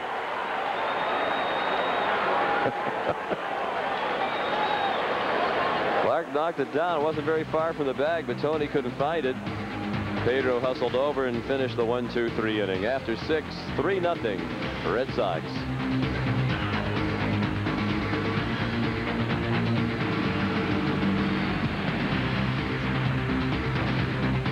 Red Sox as we go to the top of the 7th. Pedro happy about that last play. Well, the official 2002 Red Sox magazine provides fans with features on this year's team and members of the 1967 team. Nostalgic stories of Fenway Park's 1912 season, a color poster suitable for framing, puzzles, and much more.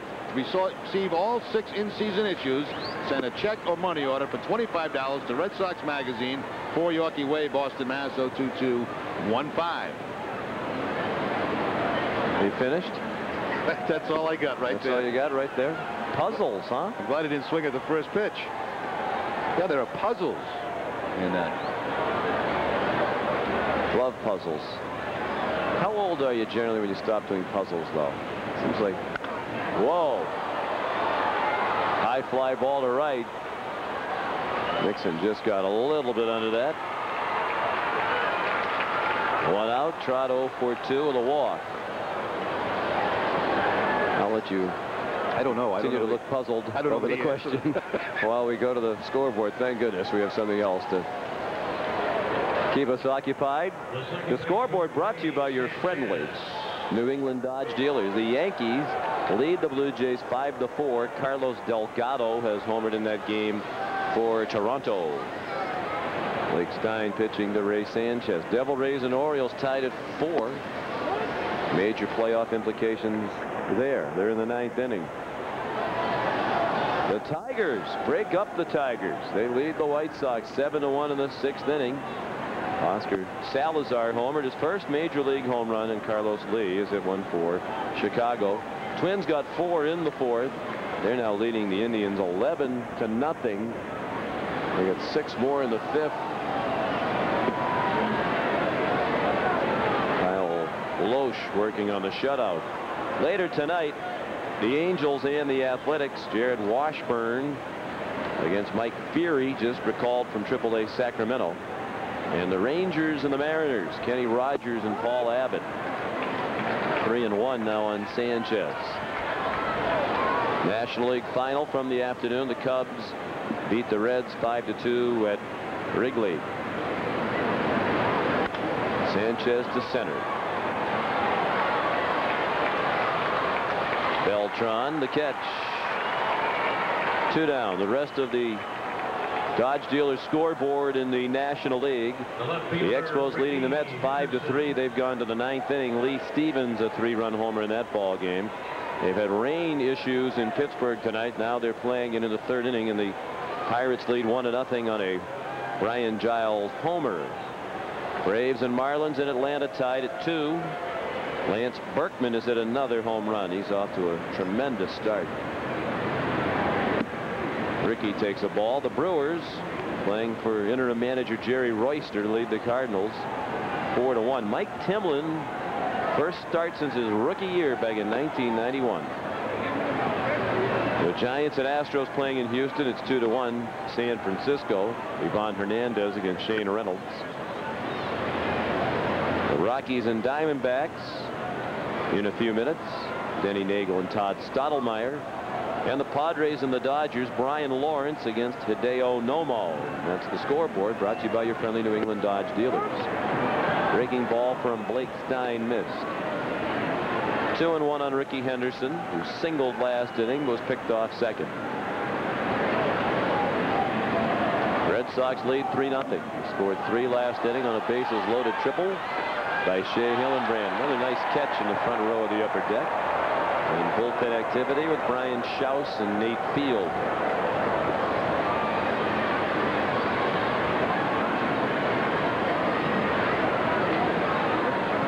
Not sure you can envy Al Nipper in this job, trying to make the most out of this pitching staff. Beltran with another catch. 3 fly ball outs. A 1-2-3 inning for Blake Stein. 7th inning stretch here in Kansas City. 3-0 Red Sox. Fastball there. A changeup to Alicea. A changeup to Tucker. Fastball. And then the curveball to Sadler. So strikeouts 5 the total. 3 with fastballs, a changeup, and 1 with the curveball. Pedro has had only 1 start out of his last 14, during which he has not walked anybody. Has a chance to do that tonight. And through ball 1 to Carlos Beltran. Lead of the order coming up. Beltran, the number 3 hitter, then Mike Sweeney and Michael Tucker. Martinez has retired 7 in a row since the only Royals hit, a bloop hit by Mike Sweeney into right center. Chop to first, Clark to Martinez. Linden busy collaborating over there. 1 out in the 7th inning. That's been quite a combination for the Red Sox tonight at first base. Getting it done the conventional way and the unconventional way. Hey, Sean, last night I was watching the Bruins game, and Ray Bork was doing studio work. And was doing a very nice job. He really did. He did a terrific job. I forgot to tell the Bruins the playoffs started last night, though. Great second period. Yes. But those Nats up front for Montreal, they were tough. Sweeney rolls one on the left side, cut off by Hillenbrand. Nice play, 2 outs.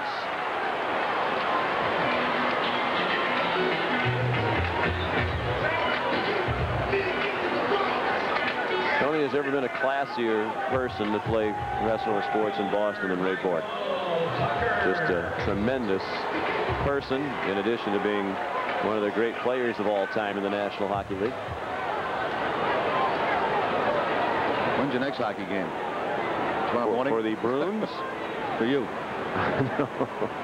Tuesday. I'm here with you tomorrow. I thought you'd probably fly and do it tomorrow afternoon and come in and do the night game. We have Tuesday and Wednesday back for New Jersey and Carolina. A strike, 0-2 on Tucker, who has struck out twice already. So, speaking of hockey, a chance for the hat trick here for Tucker. Got a piece of it. Still throwing in the mid-90s, low to mid-90s. Martinez, 93 miles an hour.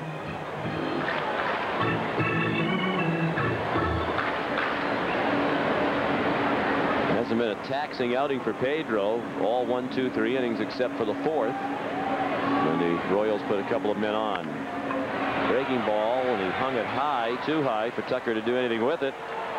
He chops out to the second baseman, Sanchez. Take a deep sigh of relief, friends. Pedro is back.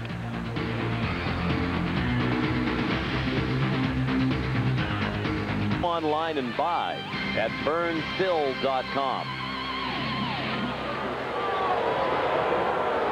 Pedro Martinez working on a 1-hit shutout through 7. The Red Sox lead 3-0. This call to the bullpen is brought to you by Nextel Direct Connect.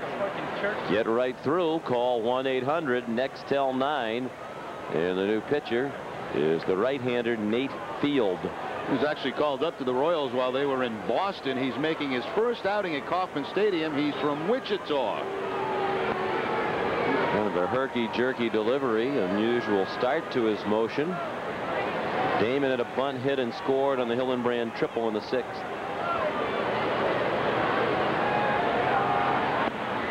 Same spot. I got it figured out, Sean. This is the Tony Bautista, except from the pitching point of view. Yes, starts with a very open stance and then squares it up. And he's thrown his first strike to Damon. 52 appearances last year for Wichita, and he had 19 saves. He led the Royals minor leaguers in saves. Must have been a treat to pitch in his hometown as a professional baseball player. She said he's from Wichita. Foul ball.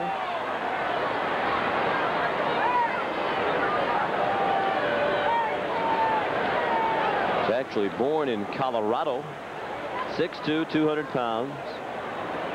26 years old.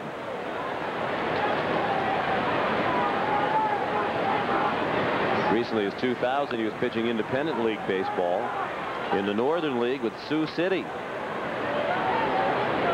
Get that neck thing going, whatever that is. It's a neck thing.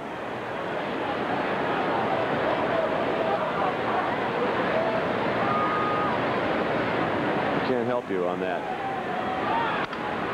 Broken bat pop-up, not very high in the air. Sweeney dives, can't get it. Good effort.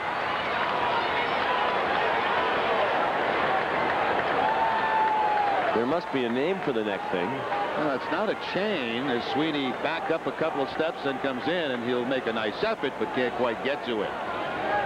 Well, I can't imagine he walks into the store and says, "I'd like to buy a neck thing." I want one of those neck things. See, it's not a chain. It's not a metal. It's a neck thing. Whatever they call those things. But unusual to see a rookie with a neck thing. Does anybody on the crew know what that neck thing is called? Does it have a name? A choker? That's what someone just said. Line to right. The base hit for Damon. He's 2 for 4. Why would an athlete want to wear something called a choker? That would seem to be a bad omen. Yeah, walk some guy with the bases loaded, and then maybe you'd have to get rid of that neck thing, that choker. You're a choker, and you've got the neck thing to prove it.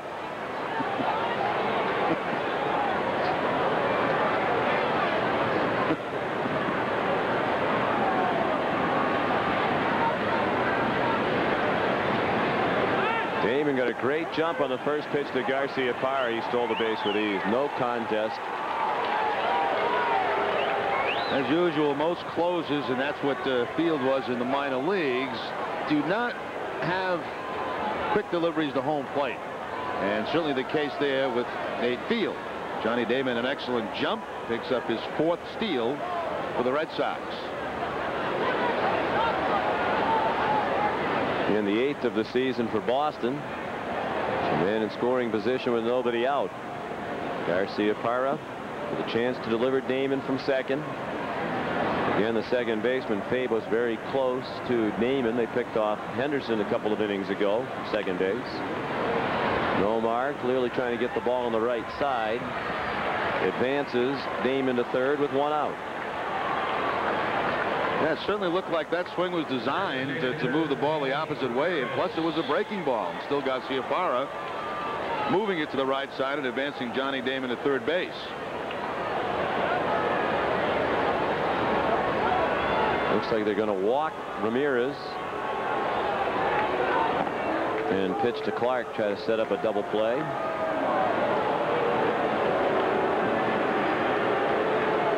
Manny has been walking with great regularity. This is the 14th time he's walked, the 4th intentional walk he has received. He's now second in the league in walks. Carlos Delgado started the night with 15 walks.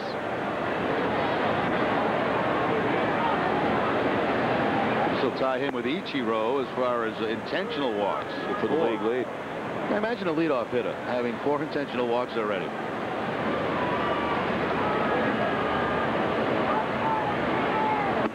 And there's ball 4. The Red Sox do have bullpen action going right now.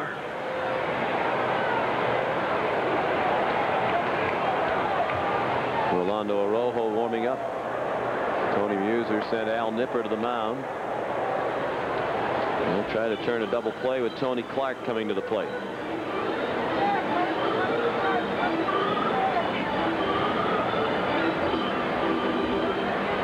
Nipper, his time with the Red Sox, he was very, very close with Roger Clemens. They had a very good friendship, continue that to this day. Nipper at one point, who was the pitching coach for the Red Sox, didn't last very long. That's the year they went through 3 of them, right? Herm Starrett, Nipper, and Cumberland.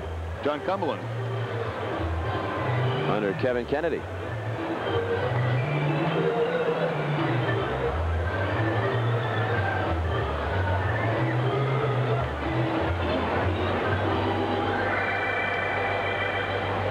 Remember the day he got spiked at home plate, Al Nippert? It's Texas, leg I ripped believe, apart, covering home plate on the play at the plate.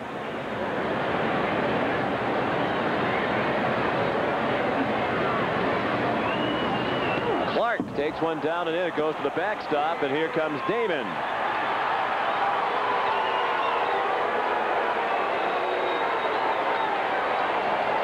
The Red Sox lead 4-0.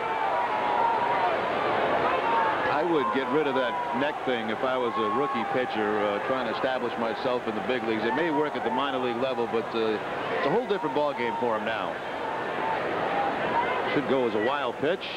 Red Sox pick up another run. I mean, it's like that bad luck thing that the Brady family found on their trip to Hawaii of the Brady Bunch. Remember that?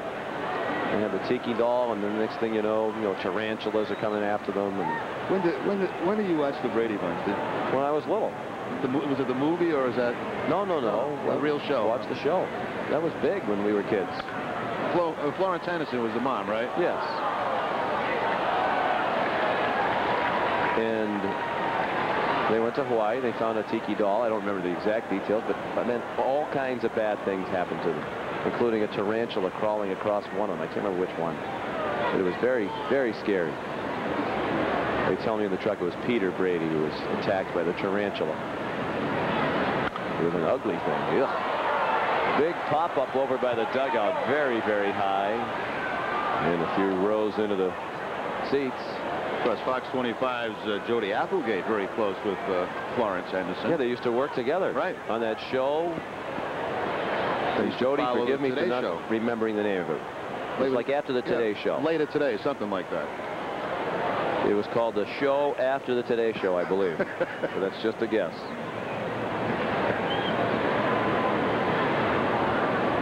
Later Today.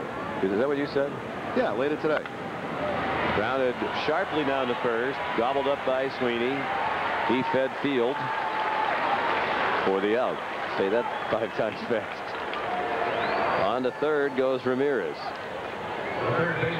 When we were kids, it was the Brady Bunch, the Partridge Family. No. When you were a kid. Well, that's true. Not me. When you were a kid. I think Room 222 was on the same night, and then Love American Style. And you were really like a big boy if you could walk to the bus on Monday and tell your buddies what happened on Love American Style, because, first of all, it was a little adult sometimes, back then, and it was on late, so that meant you got to stay up late too.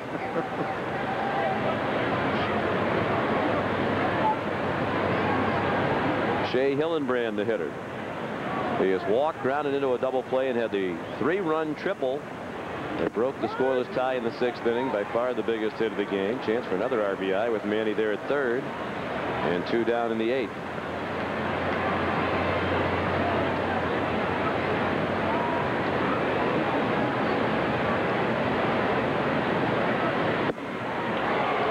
Swing and a miss. Why do you think Field starts this way? Do you think maybe his eyesight isn't very good? And no, that's very unusual. I recall seeing a pitcher use that wide open stance to start. Maybe so. Troy Percival out there in California has difficulty seeing signs, but doesn't start like that.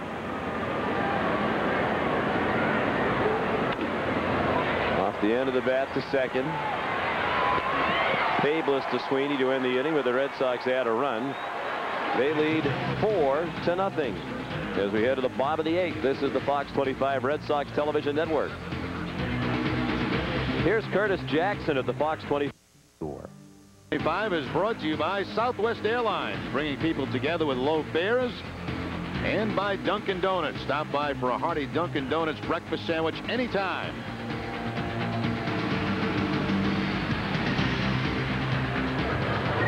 Pedro Martinez working on a 1-hit shutout. The 1 hit, a flare off the bat of Mike Sweeney that landed in shallow right center field back in the 4th. They've had only one other base runner on an error made by Pedro as he dropped the throw covering first. Raul Ibanez takes a curveball for strike 1.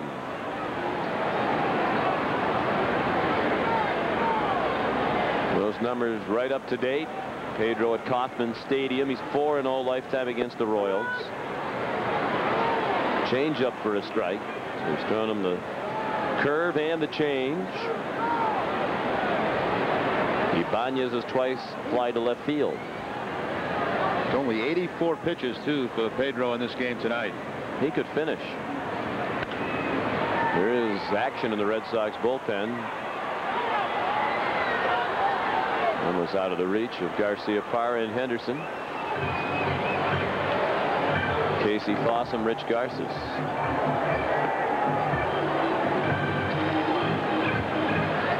Not difficult to tell the two apart. One's left-handed, one's right-handed. That's exactly what I was thinking.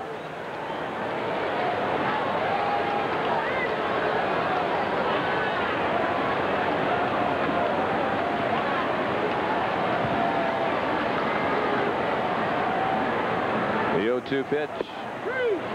Strike 3, fastball on the outside corner. Took Rick Reed a moment to ring him up, but finally he did. 6 strikeouts for Pedro. Well, you can talk about the lineup he's facing, similar to Baltimore in his second outing, but this is by far the best for Pedro. All his pitches, great control tonight, throwing strikes, excellent changeup, hitting corners with the fastball, using the curveball when he has to. Mid-90s velocity, everything you'd look for. Consistent arm angle. There's a strike dropped into Luis Alicea, who was struck out and grounded to second. But the best part for me, Sean, is watching Pedro, the look on his face. He knows he's okay. And for a while, you could tell by the look on his face and what he was saying, his overall demeanor, that he was concerned. He was wondering why it was going as it was.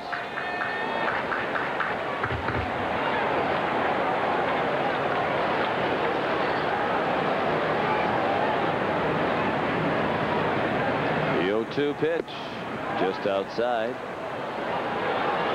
4-0 Red Sox. They're out hitting the Royals 7-1.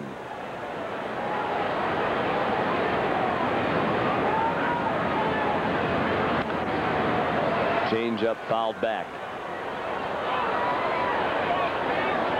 This is Pedro's longest outing of the season. The previous long effort was in his win at Baltimore on April 7th, 6 innings. This is his 90th pitch tonight. Ball 2. And that is a fantastic ratio. 66 of his 90 pitches have been strikes.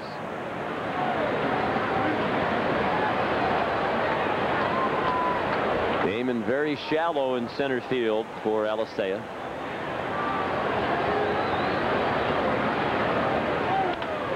Pulled down to first. Here they go again. The long and the short of it. Clark to Martinez for the out. That's 12 in a row retired by Pedro. The catcher, Manny.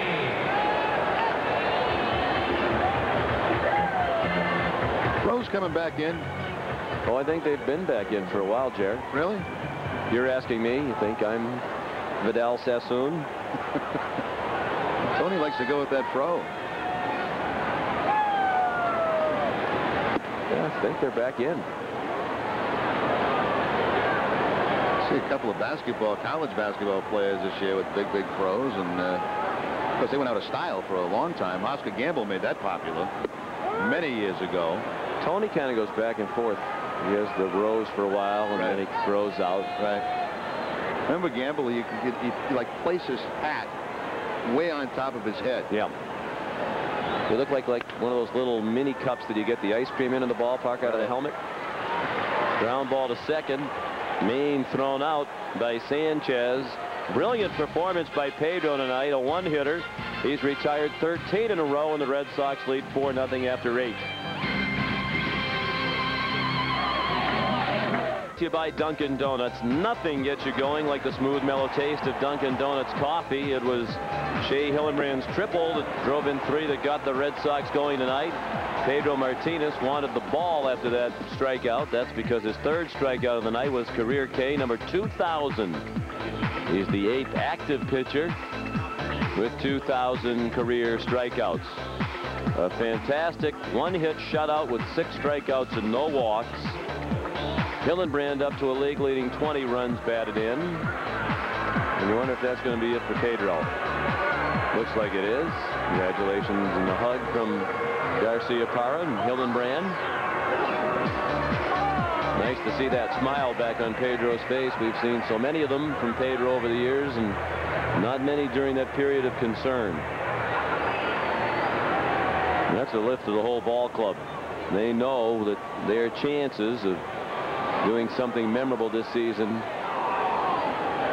rest largely on Pedro's ability to be one of the best pitchers in the game, which he is when he's healthy. Here's Brian Schaus. 9th appearance for Schaus. 5 1/3 innings, 5 hits, 2 earned runs, a couple of walks and 5 strikeouts. He's making his first appearance back in the big leagues this season since 1998. A couple of years back in the minor leagues. One-time member of the Red Sox organization. Well, he pitches to Jason Veratech. Ball 1 inside. Veratech 0 for 3.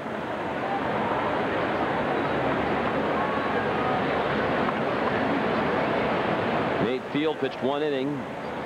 Allowed 1 run on 1 hit.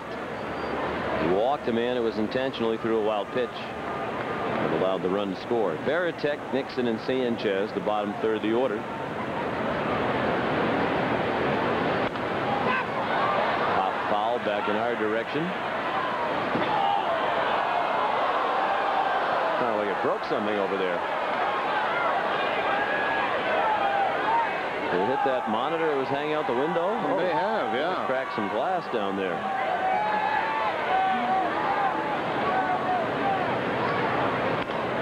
Tomahawk down to third. Alicea to Sweeney for the out.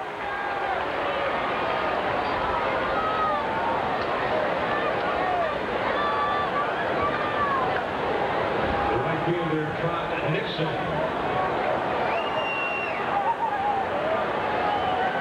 Trot Nixon, the hitter, 0 for 2 with a walk back in the 2nd inning.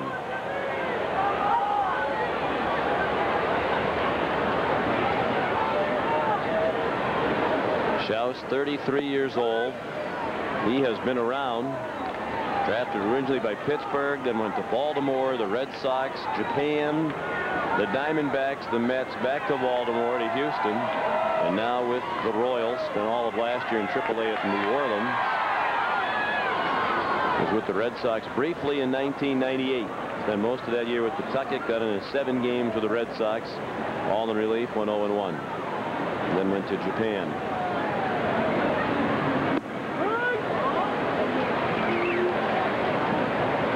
Ball and 2 strikes on Nixon.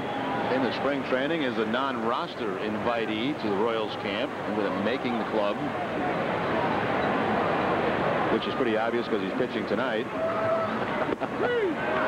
Nice pitch there. Strike 3 on the outside corner.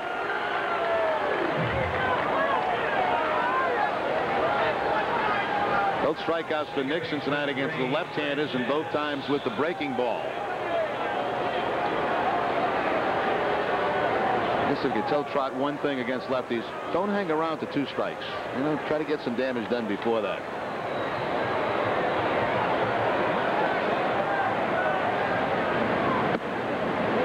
Sanchez took ball 1. He's 0 for 3 in his return to Kansas City. Playing before 24,456 fans.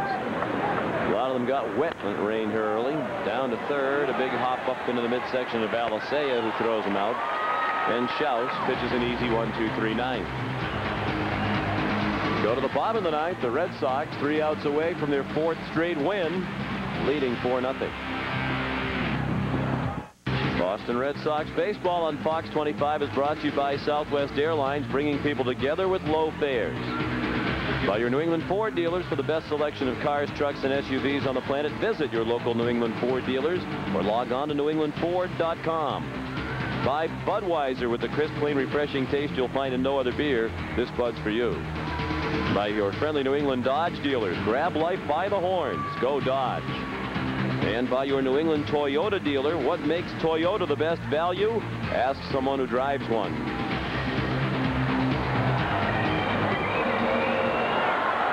A tremendous performance tonight by Pedro Martinez. And as we go to the ninth, it's Rich Garces on the mound trying to finish the job. And his struggles so far. This will be his 6th appearance. He's worked 4 1/3 innings, 6 hits allowed, and 6 earned runs. Last time Garces worked in a game was against the Yankees. That was back on the 15th. A couple of earned runs in that ball game. I'm surprised they didn't let Pedro finish. He threw 94 pitches, though last time out they said they're going to let him go about 105 pitches. He's having a nice easy time of it too, but I guess they figure with the 4-run lead, if they can't win it here out of the bullpen, you got big problems. Fabulous, Sadler, and Perez coming up. Well, I'd like to get Garces going. Fabulous is grounded to second. Last time I'd be lined to right. A terrific diving catch made by Trot Nixon. One of only 8 balls hit to the outfield in 8 innings against Martinez. Everything else was on the ground or a strikeout. Popped up, shallow right, Nixon right there. Martinez went 8 innings and allowed 1 hit, no runs, no walks, 6 strikeouts. He threw 94 pitches, 69 of them strikes, and he'll go to 2-0 if Garces can protect the lead. And that 1 hit by Mike Sweeney was toward the end of the bat, out in the right center field.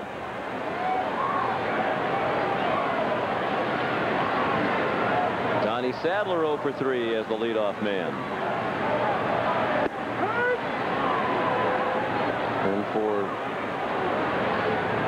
all the talk about the so-so efforts of Pedro Martinez in the first 3 outings, this being the 4th tonight, the Red Sox very easily, Jerry, could have won all 4 of his starts, despite the fact that he wasn't great in the first 3. The only one that they have lost prior to tonight was opening day, 12-11. They actually had an 11-8 lead in that ball game that the bullpen gave up. They have to hurry with Sadler running. Hillenbrand got him.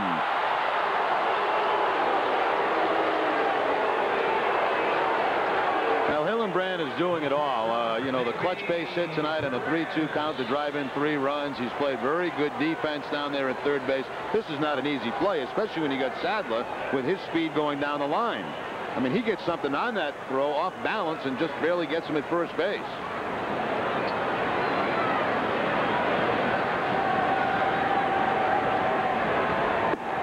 Red Sox 1 out away from victory. And it's Mayfi Perez at the plate, 0 for 3. 4-0 Boston.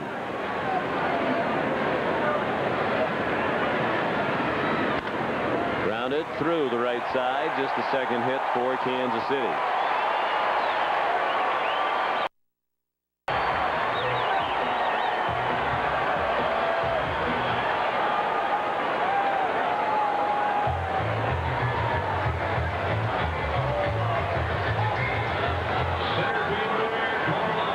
Beltran will try to keep the Royals alive. He's 0 for 3. Reached on a Pedro Martinez error in the 4th inning.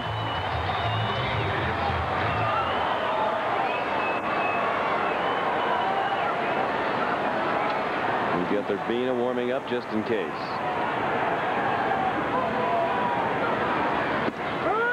Bell high strike.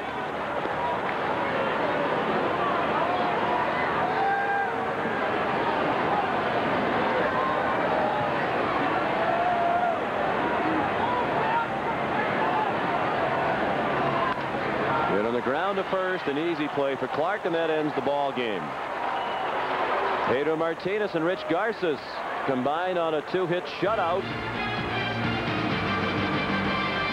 That's the 2nd shutout for the Red Sox pitching staff this season. Totals and more from Kansas City in a moment. Sox 4 and the Royals nothing. This is the Fox 25 Red Sox television network. Play of the game is brought to you by New England Ford dealers. It'll be the 2000 strikeout of Pedro's Major League career. A changeup doing the honors. Pedro ended up with 6 on the night. For the best selection of cars, trucks, and SUVs on the planet, visit your local New England Ford dealer or log on to newenglandford.com. The Red Sox have won 4 in a row. They're now 10-4 for the season, in first place in the American League East. They'll go for their 5th straight win tomorrow night in Game 2 of this 3-game series. John Burkett makes his Red Sox debut. The Royals counter with Brian Ricard. Game time 7 o'clock right here on Fox 25. Till then, for Jerry Remy, Sean McDonough saying good night from Kauffman Stadium in Kansas City. This has been a presentation of Fox 25 Sports. Now let's join Maria Stefanos and Curtis Jackson at the Fox 25 News Desk.